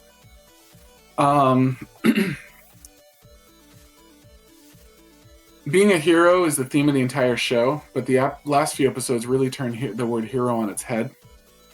Deku is suddenly the hero of All Might, you know what I mean? Which is sort of a surprise. And Uraraka is now Deku's hero, which I won't go so far as to say it's a surprise, but it's certainly an interesting thing to say.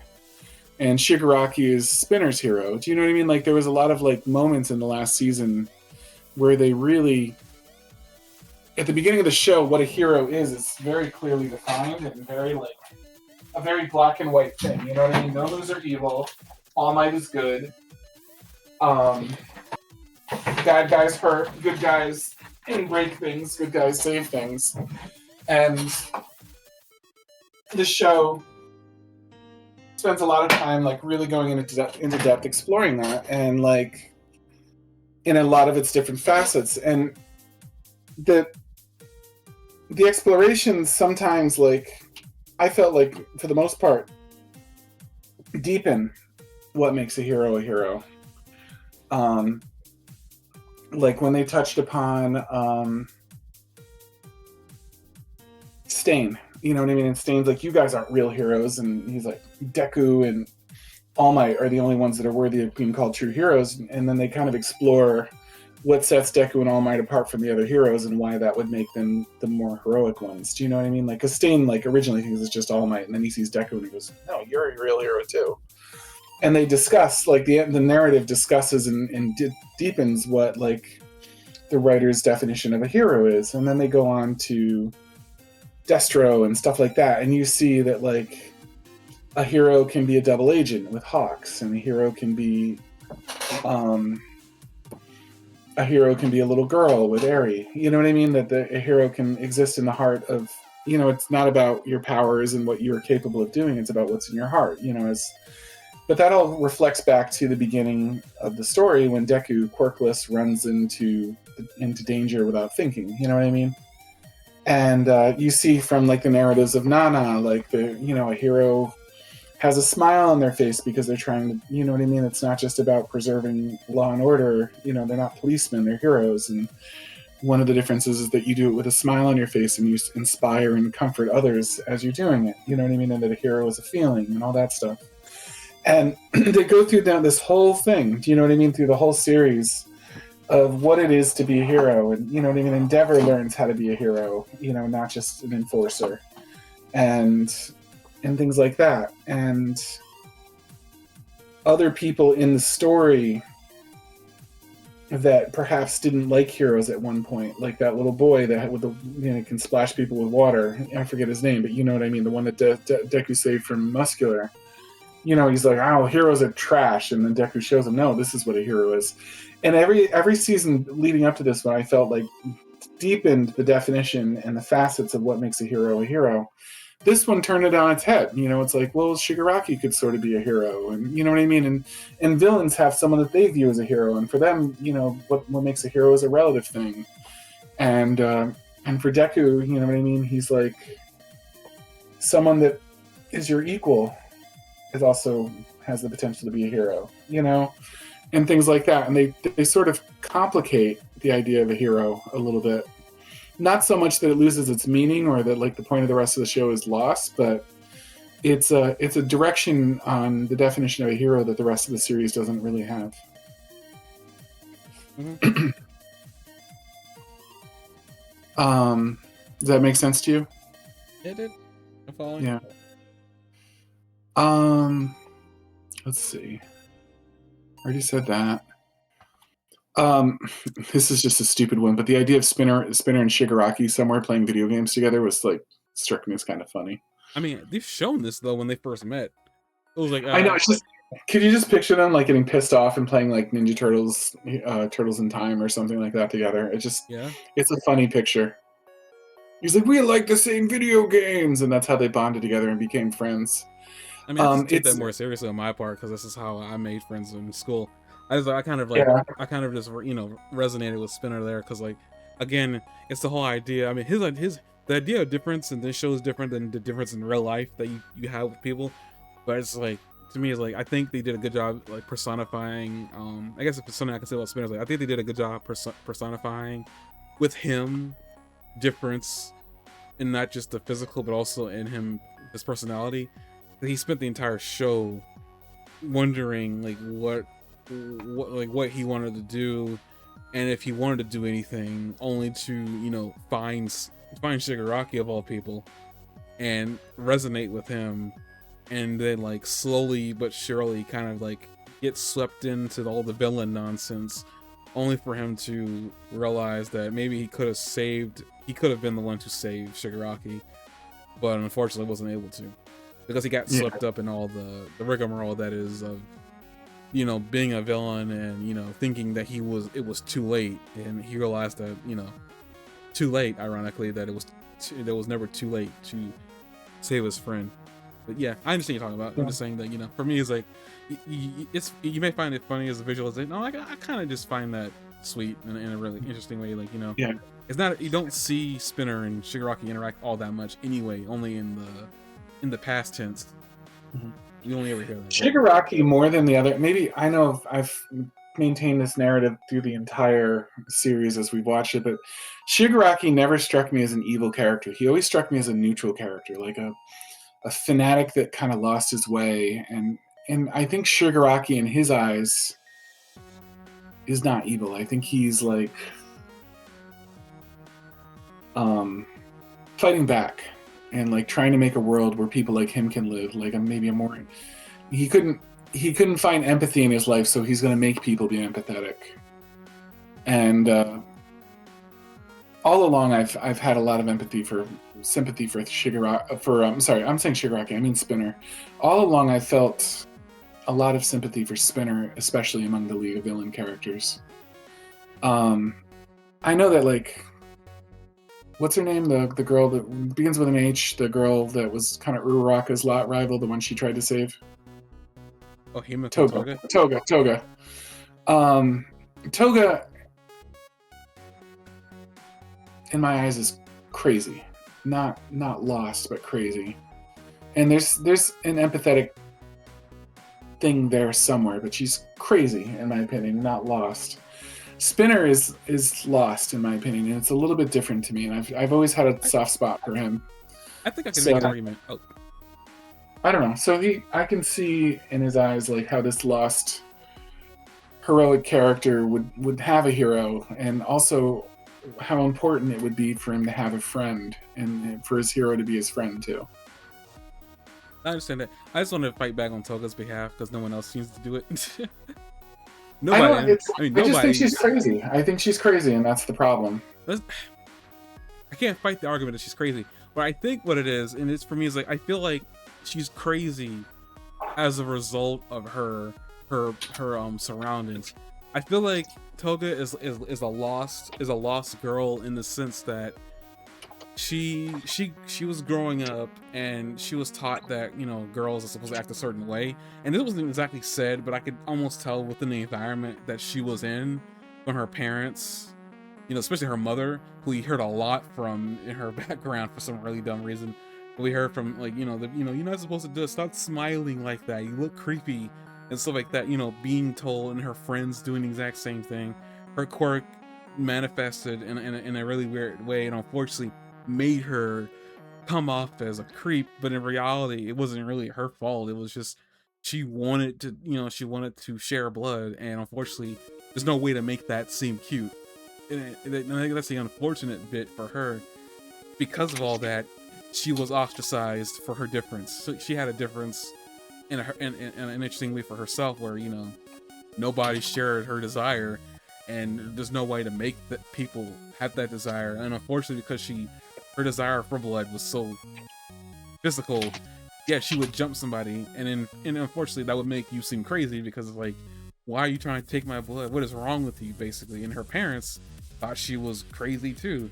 Like, I'm just saying, like, as a kid, if your parents think you're crazy, and they're probably your parents are probably the one force in your life that probably has the most influence on you.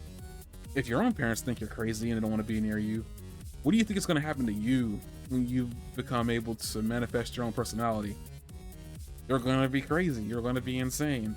I think Toga is like a lost character in the sense that she had no choice, unlike Spinner, or even though Spinner had his forces in his life, you know, Spinner could still choose to try to fight back against it. Toga couldn't, because it's unfortunate because she had a lot of opposing forces, and I feel like some of that had to do with the fact that she was a girl and she was seen a certain way because of that.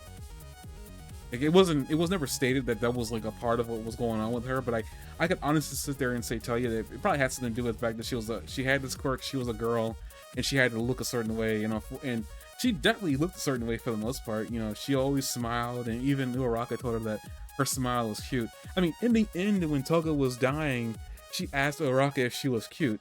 Nobody told this girl she was cute. Not once. Now, granted, you can make an argument that she wasn't cute because you said she was crazy. But I'm just sitting there saying, like, you as a girl are living your life and, like, you have a crush on a guy, and then for whatever reason, he completely, doesn't even want to be near you, whatever about that. Or you have people who tell people they're cute, but they never tell you that. And you want to look cute. Like, she's had her own issues, and it's just based, and I hate to say it's a gender thing, but it might honestly just be a gender thing that compounded with her upbringing, and just in general. Like, it's like, if it perfect, like I said, that whole cute thing, it seems very sophomoric at the time, but honestly, it's really honest. That's probably the wrong word I'm using there. I'm gonna get a word from Jock later.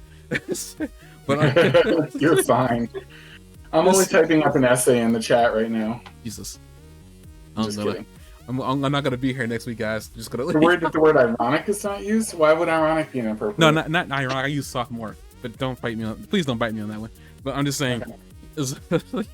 But like I'm basically just saying, like, she, like, yeah, she's crazy, but I think her crazy was just the result of how she was treated, and it's like the whole idea. Like, you might think that her asking Araki if she was cute was a creepy thing to ask, but I think at the same time it really spoke to Himiko Toga's state of mind and why she was crazy, because all she really wanted to do was be cute, but she didn't want to abide by the laws of cute from other people. She wanted to be herself, and she even says that she dies as Himiko Toga, she dies as herself. I can see past the crazy in that regard and kind of feel bad for her. I'm not saying you don't. I'm just saying that, like, her crazy is kind of understandable. It's because of people telling her she's crazy. Like, yeah, she only ended up that way because people did not want to be around her and called her crazy, called her insane and stuff like that. I mean, yeah, she killed birds, but I feel like that was the only reason she did that. And she even says it before too, how she really wishes she had realized she wanted to share blood as much as she wanted to take it. She might have changed, and it's like, that's sad to believe that her court could have really been good if only she had been shown in the right direction. But yeah, I made a note of that elsewhere, that all of the heroes, really, all of the villains, not all of them, but many of the villains had extremely, like, quirks that had extreme, like, potential for good. Overhaul and her, Toga, and obviously All for One, and everything. Even Shigaraki's could have been used for good. You know what I mean? But it's a shame that, it's a shame that the cycle of pain impacted them so hard that, like, it kind of ruined their ability to be the person that they could have been. I feel sorry for the world because they lost Himiko, because, like, she could have saved so many lives. Yeah, among others. Yeah, she could have been the new rescue lady, or whatever that old lady is that heals. She could have been the next version of that. Never mind that she can copy powers too. You know what I mean? Mm-hmm. And copying powers is extremely powerful too, not just sharing blood, but yeah. Well, she's gonna copy the powers of the people that she really loves. But yeah, I understand what you're talking about. Yeah, but I mean, she loves pretty freely. I guess that's true. At 726, I really, really big testament to Deku. He hates no one. He wants ill of no one. This goes back to my conversation about when we were fighting Shigaraki, and I said the same thing. I'm like, Deku doesn't want to hurt anybody. And you're like, I don't know, this guy deserves to die. And I was like, no, Deku doesn't want to hurt anybody. I don't think he's going to kill him. He hates nobody. Even All for One, at the end, he was still, even then, he was trying to see the good in All for One, even as he finally, vanquished him. I still say there's no way he was trying to save that man. That body was wrecked. I'm still on that argument. He wasn't trying to save All for One, but even with All for One, he was seeing the humanity in him. Do you know what I mean? Which is something that nobody else tried to do or could do, maybe. Even then, he was looking at me and he goes, "You're just a lonely old man," and he was right. When All for One hated it, but this one time Deku was like, I got to take you out. You know what I mean? But it's sad because you're a lonely old man, and even now I'm going to give you a little piece of what you've sought all along. You know what I mean? The first user to give you some little moment of comfort as we finish this fight.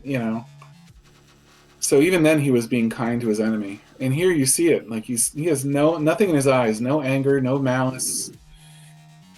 He doesn't want to win points against him and say, actually, Shigaraki helped me kill him. You know what I mean? He doesn't come in with the real truth or anything like that. He's helping Shigaraki with his last request. He's helping Spinner. He's like, look, if you want to share your evil story and be an inspiration for everybody, like, why don't you write it as a comic where it transcends languages and age barriers and things like that, and anyone that can understand a picture can understand it. And even then, he's trying to help him. You know what I mean? He's like, I'm going to help you be the best spinner you can be, even if it's not something I agree with. And he's his friend, and that's the point of it. Like, it sounds like a damaging thing, oh, what if you do inspire people? But at the same time, Deku's like, what you need more than anything to save your soul right now is a friend, and you've lost your friend, Shigaraki, and I was part of the reason you lost it. So I'm not saying I'm going to be here every day or anything like that, but while I'm here, I'm going to be your friend.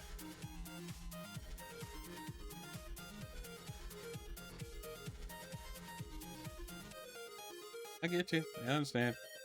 Yeah. Still don't change my opinion, but yeah. A very admirable trait of Deku's. Dangerous trait, but very admirable at the same time. 9 minutes in, one thing we didn't talk about with Overhaul. This was a real twist in the knife thing to say to someone with no arms. But he says, I was always willing to give you a helping hand. I was like, you're really going to say that to some guy sitting in front of you with no arms? You know what I mean? Oh, by the way, you didn't lose 2 hands, you lost 3. And then one odd thing that was 8:35. At 9 minutes in, he says, I'm going to keep scolding you until you kick the bucket. The dude's old. I don't understand that line. It didn't make sense to me. Isn't he going to kick the bucket first at his age? Is Overhaul going to die young or something? I don't think he said that he was going to scold him until Kisaki was dead. I think he was going to scold him until he was dead. Unless, no, I'm not considering to say that wasn't a mistranslation or like that. I don't know. It could be a mistranslation because he said, I'm going to keep on scolding you until you kick the bucket. I actually know what. Take that back. It may not be a mistranslation. That is speaking in terms of like, he'll keep on scolding him even in the afterlife. He may not mean literally, but it's basically telling him that like you will get no forgiveness from anybody, and you're not gonna get it from me either. Mm-hmm. That's basically what that grandfather was telling him the entire time he was there. Chisaki didn't seem like he heard any of that. He was just grateful that his grandfather was alive. But basically his grandfather was just telling him that I tried helping you with that whole last hand, like last helping hand, which might have been a burn, but I think also meant that that's it for you. You've utilized, you like bit the last hand you're ever gonna get. Like his grandfather admitted, his grandfather said in no uncertain terms that I'm gonna keep seeing you, but I'm not gonna help you. You were too ambitious for your own good and stuff like that. It was like, dang, he was laying right into him, which I think he needed that because he was too nice to him to begin with in the first place. But whatever. So a lot of the rest of my comments aren't so deep, but at 10:12, I love the savage way Bakugo tattles on the girls that are chasing him around. I thought that was funny. I thought that was funny. I was glad they at least threw Deku a bone with that one fan at 10:56 that he's like, hey, I just wanted to let you know I saw what you did. You know what I mean? Actually, and I appreciate it. I want to comment on something really quick. And it's about Araka. It's about the fact that like her moment in the sun will never be seen by anybody. She saved a lot of people from dropping from the air and dying on impact, and all because of one news reporter's dead camera. No one will ever see what she did, and I'm not saying that Uraraka desires that. I feel like it was a missed opportunity for Uraraka to gain a fan or to inspire somebody. But again, maybe she inspired somebody during that speech she had to get Deku to get Deku to stay at UA during that one season. So I don't know. To me, it just seemed kind of like I don't know if it was meant to be a burn that everybody but Uraraka got a fan, but like it's one of those things like even Uraraka's pain, nobody other than her friends would probably understand what her pain is. Yeah. Because nobody knows that Uraraka was the one that defeated Toga. And Yeah. unless she I says that, unless she says I think it's a kindness that people don't know about that fight, and nobody saw it for Uraraka because like she's not proud of it. I think she wouldn't want the world to have seen it. And also, a lot of it was very private and emotional, and it was a different type of conflict. You know what I mean? Where they were both laying their hearts bare, and I think it wouldn't have been something she would have been comfortable with the world seeing. You know?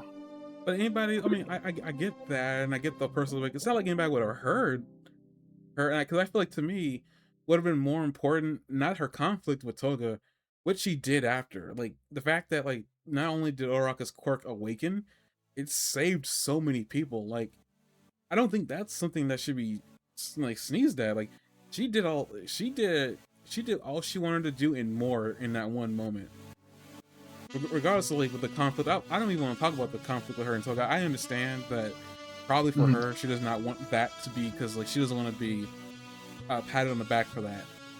I feel like what she did with everybody else. I mean, now maybe those people who are still alive maybe will definitely tell the story that they were saved by her, maybe. But like to me, it's like I feel like I really wish that she got a fan out of that. But I mean, I get that maybe she wouldn't want that because again, that would probably um that would deflate her the pain that she had after the fact because she was still dealing with Toga dying. But to me, it's like I feel like maybe there could have been something more for her done. But again, I'm happy with what they did with her. Like I spent a good majority of like after the first inkling that she was in love with Deku came up, I was very afraid and very concerned. You were there for that moment, so it was like I can't ask for any more than what they've done with her. So I guess if her moment wasn't broadcast, I guess that's it. Yeah. At least everybody else knows what happened. I guess maybe that's all that's really needed. I just really Yeah. I wish don't that. know. I don't think Uraraka ever cared about being recognized for her heroism. I think there's other characters that would have been bolstered by it, but I think all that attention would have, even if she had done something, like even if she was the one that beat All for One, I think all that attention would have been too much for her.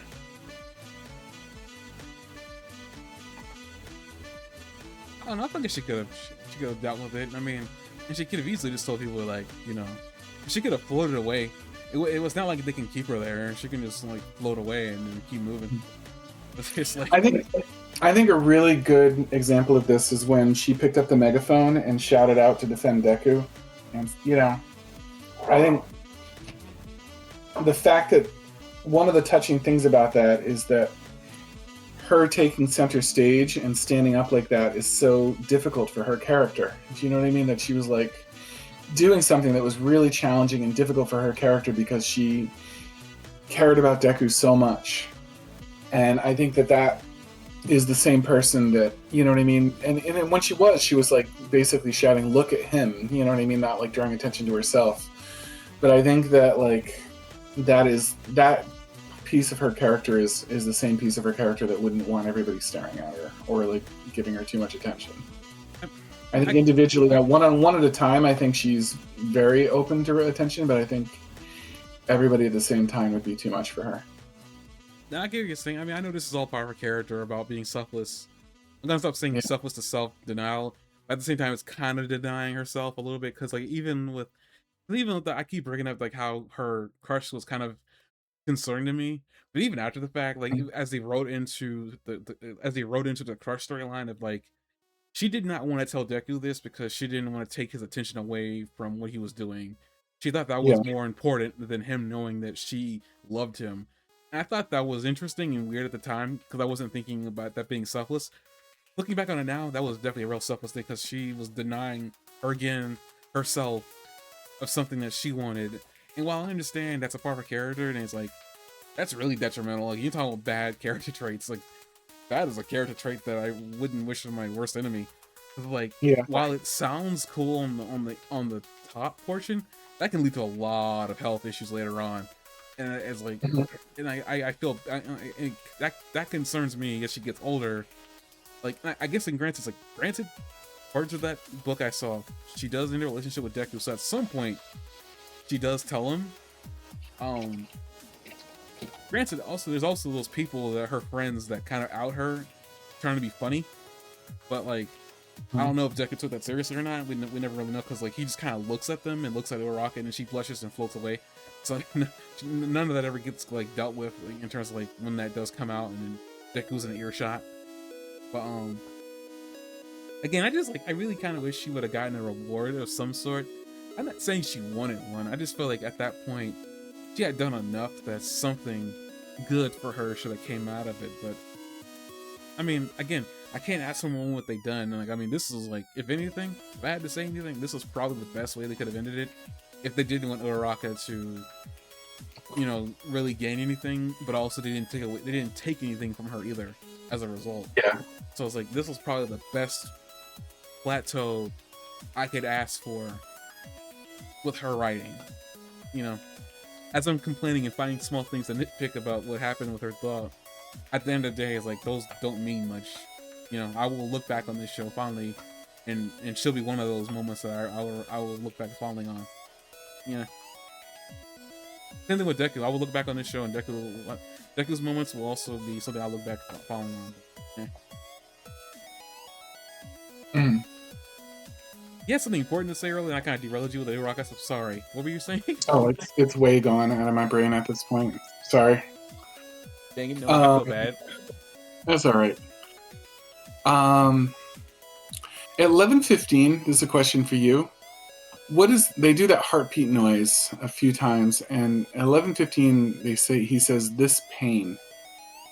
There was an action channel that apparently said that Deku may have actually, for whatever reason, been feeling what Uraraka had been feeling, and that's a part of the reason why I think maybe he rushed out to her because he was concerned. That would be interesting. I don't know why that would happen. It's not like they share a vestige or anything like that, but that's interesting. It's also possible that maybe Deku, as you say, if you're perceptive things in that, like maybe Deku is just that perceptive. But I mean, I will say, like, of all the characters that Deku's probably interacted with the most, besides Bakugo and Todoroki, Uraraka is a close fourth in terms of like how much he's interacted with her throughout the entirety of the show. I mean, the first time they interact, she touches him and causes him to float.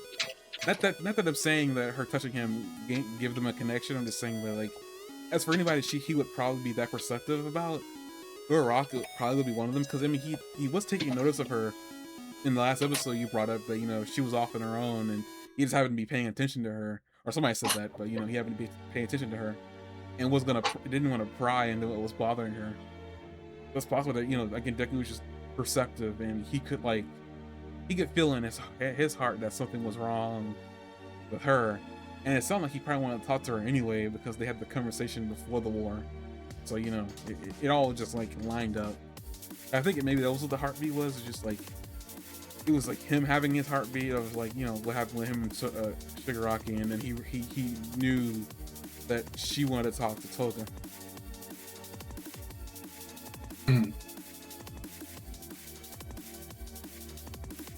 Yeah, that makes sense. It makes as much sense as anything I could think of. The only other thing I could think of is that like PTSD. You know what I mean? That was the only other thing I could think of that it represented. How would he have PTSD looking at Uraraka? That just seems kind of weird. Because he's not looking at Uraraka at 11:15.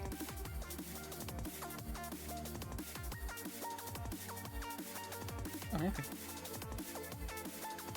He's in the classroom at that point. Nobody had PTSD instead of fast. Never mind, don't even answer that. It's just a question I wanted to ask out loud for no other reason. I think because the guy that was talking to him might have kind of like reminded him of himself, maybe a little bit. You know what I mean? And that maybe that kind of brought him back and gave him a little trauma spark. I don't know. It's not any better of an explanation than what you offered. It's just the only other thing I could think of. This is a small point, but would the guy that can talk to animals, is his name Anima? What is his name? His hero name is Anima. His name Yeah. is Coda. I think so. I I want to pour one out for Coda.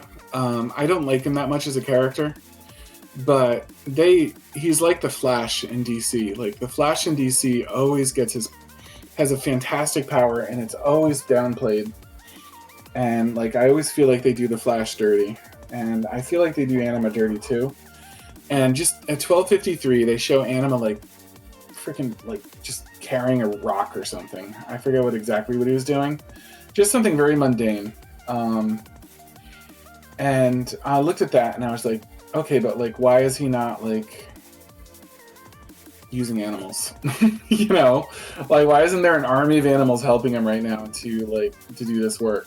And He had I just feel like awaken and do something different, didn't it?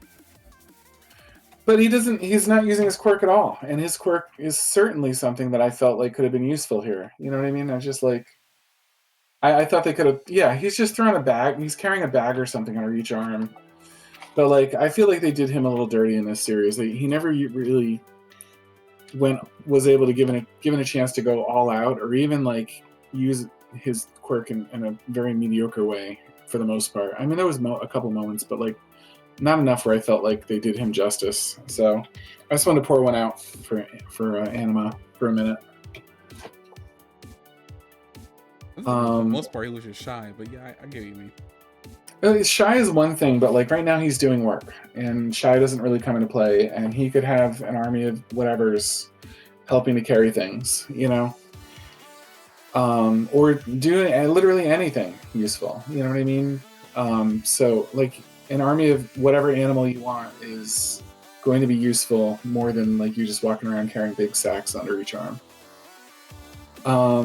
So I just feel like they never gave him the justice that he deserved. He's a good guy. They never really gave him full use in the show. A little bit deeper of a point at 1735 with the Uraraka. They touch upon a theme that they touch upon throughout the whole series that I thought was really interesting. And there, you see her, like, Deku's talking to her, and she's covering her face, and she's saying, I don't want to be seen. And that made me think about One for All saying, look at me, you know, and screaming, look at me, to, like, his little pet brother. It was just an interesting counter there. Like, I'm sure that was done on purpose, you know what I mean? The bad guy screaming, look at me, and the good guy, probably the most pure character in the show, saying, don't look at me, you know? I don't know if I have a lot of deep thoughts to share around that, but it was just a profound moment. You know what I mean? How different she was from One for All. And Deku must have been thinking about that for at least a little bit in that moment.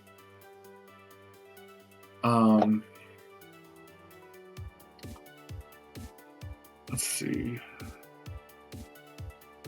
You're not going to know the answer to this one. Maybe if someone's listening to this and has a chance to leave a comment, maybe they'll know. 2132, the music in the background reminded me of a very specific Rush song, but I haven't listened to Rush in a long time, and I can't put my finger on the song, but there's a very specific Rush song that the first few seconds of that song sounded very similar to and reminded me of.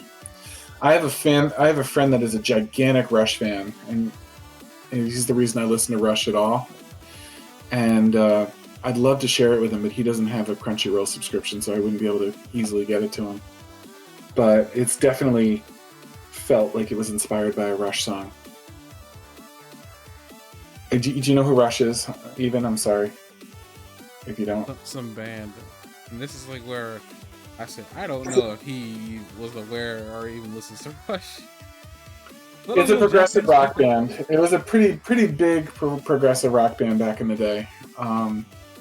Very electronic, and that part sounded a lot like it. That's all.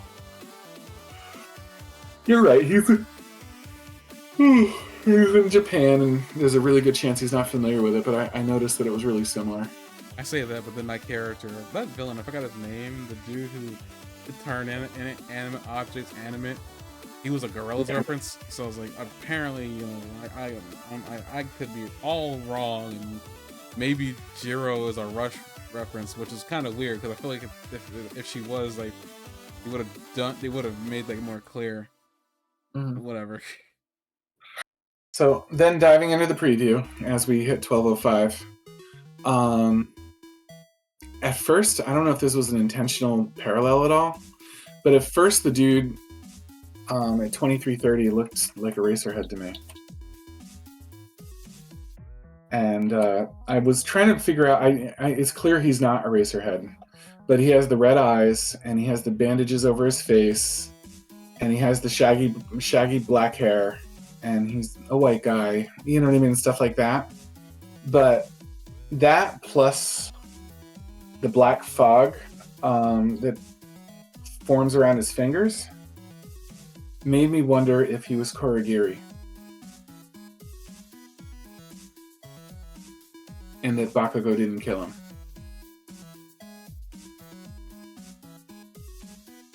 One minute, I need to check. I need to figure what you're talking about. Look at 23:17, and you'll see the black mist forming around his fingers that looks a lot like Korigiri's smoke.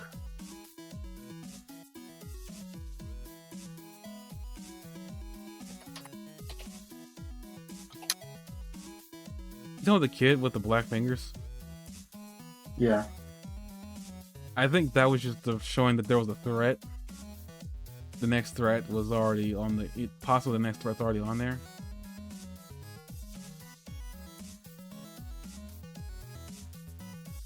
Yeah, but I wondered if it was Korigiri. I don't know. It could be the next threat, and I know that's what Reddit thinks.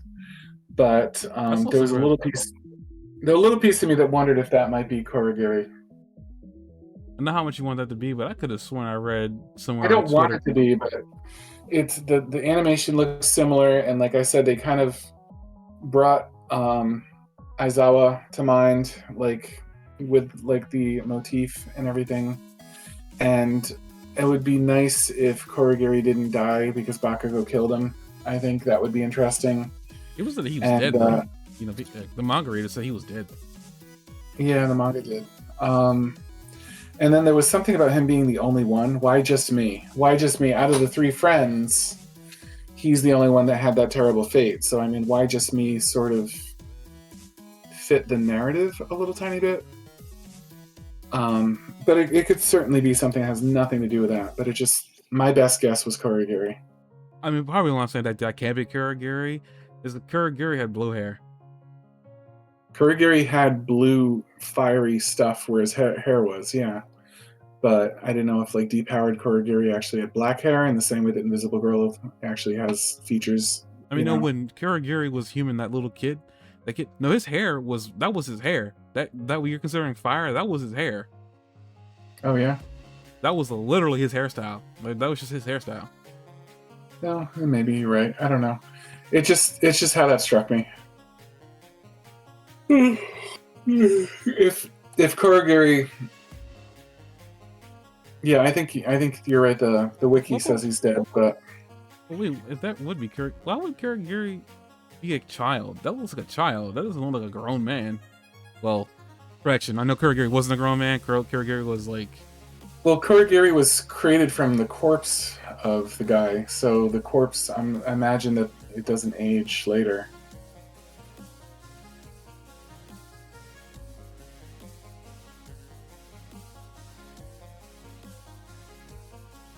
Honestly, maybe Koshi told the animators that this is something he wanted to add in. Possibly, you could be right. That could be, but I don't know why Kurogiri's hair would be black. Actually, the wiki says he's a current villain. It doesn't what? say. I don't know. The wiki says villain current. Yeah, the wiki doesn't say he died. A lot of fans said that he died. That I read the manga. Now, maybe it has something to do with the vigilante? Yeah, the wiki doesn't say he's dead.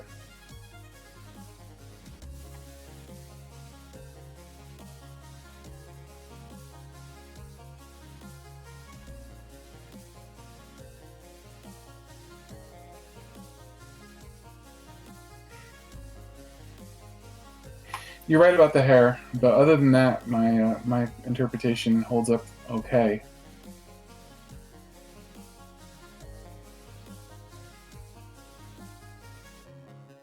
I wonder what Wikipedia says about that episode. Maybe they got like a.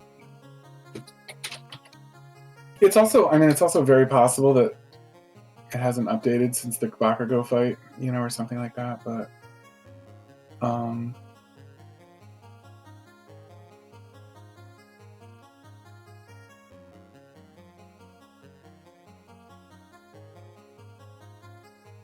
it suggests that he died without saying straight out that he died. It just suggests very strongly that he died, like to the point where you could interpret that as he died. But it doesn't go. It doesn't go ahead and say he's dead. And in his little like info box, it doesn't say that he's dead. It says he's a current villain. So whatever. It's not entirely impossible, but it's pretty not likely. Anyway, and then of course the 2344. They say our story will continue on from here, which could just be a reference to. I've heard there might be an OVA coming out. It could just be a reference to the OVA. And all of this crap could be sort of an advertisement for the OVA, but I don't know. Like this could be the villain of the OVA, you know.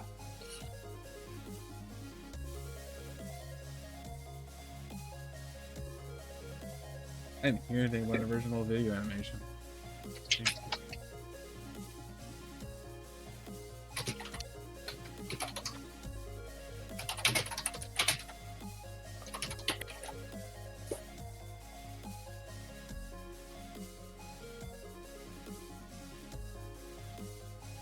According to his Wikipedia synopsis of the episode, they just say a mysterious little boy comes out of nowhere. Yeah. Which still makes me come. Why would Eraser hit? Because I mean, even with that whole idea, like that kid that Eraser's friend was not a. They were teenagers. I'm like you would consider. Well, maybe you would consider a teenager a little boy, but like, I think a little boy. I think of a kid who's 9 years old.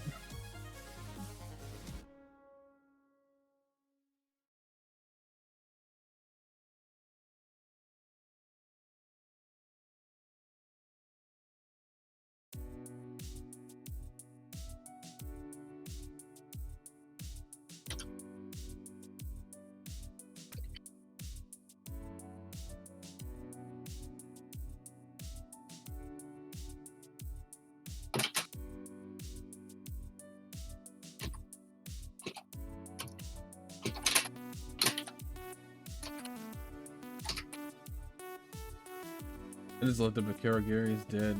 At least this is the AI.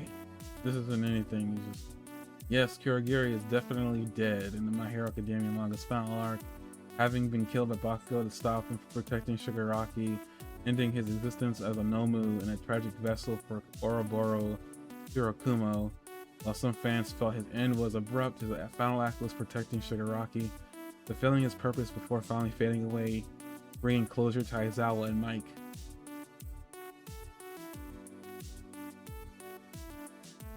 Yeah.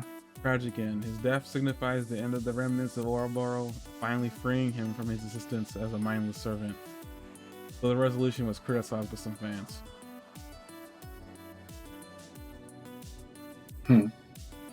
It's a little late in the game to be introducing a new villain, but even if it's for the OVA, I would have rather liked the OVA just being a separate thing and not bleeding into the end of my show. I want the end of my show to be the end of my show, but I don't know. But that's what I got for you. That was the rest of the notes that we on things we didn't talk about during the rest of the podcast. Everything else I wrote in my notes is something we talked about already.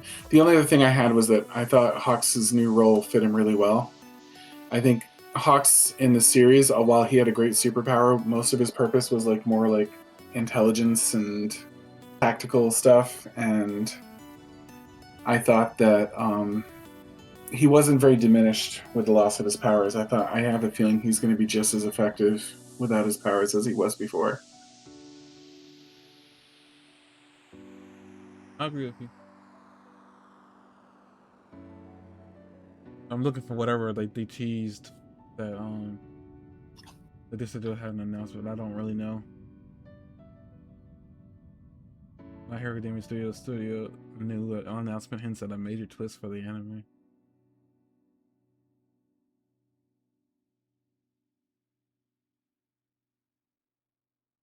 Mm. Oh, what's this? The studio has produced dozens of anime shows over the years, leading to the creation of several internal teams. Now, another one has been added, as Bones created a wing dedicated entirely to anime movies, suggesting some big plans. We still haven't watched Your Next. I'm very excited to watch that. Yeah. So I guess that will be watched after the finale next week.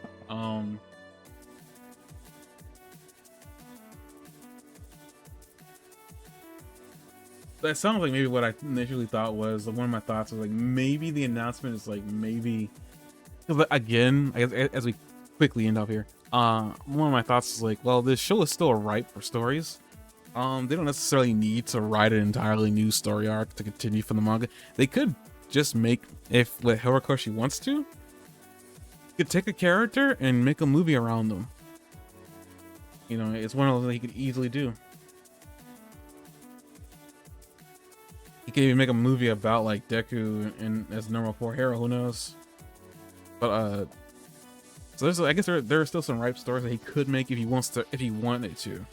Now my thing is he's probably gonna go make his new manga, his new story for a entirely new set of characters, and like I'm excited to see whatever he comes up with. I hope he doesn't take 10 years, but you know, if that's what it takes, that's what it takes. Oof, I'll be 43. Okay, as we end here, thank you guys for watching. Next week will be the finale to the My Hero Academia anime, and we look to the future, whatever the future is. Though I think we already have a few things in the horizon as it is, but beyond that, we'll see what happens. Okay, till then, good night, everybody. It is literally almost 12:20. Bibbidi bobbidi bye, friends.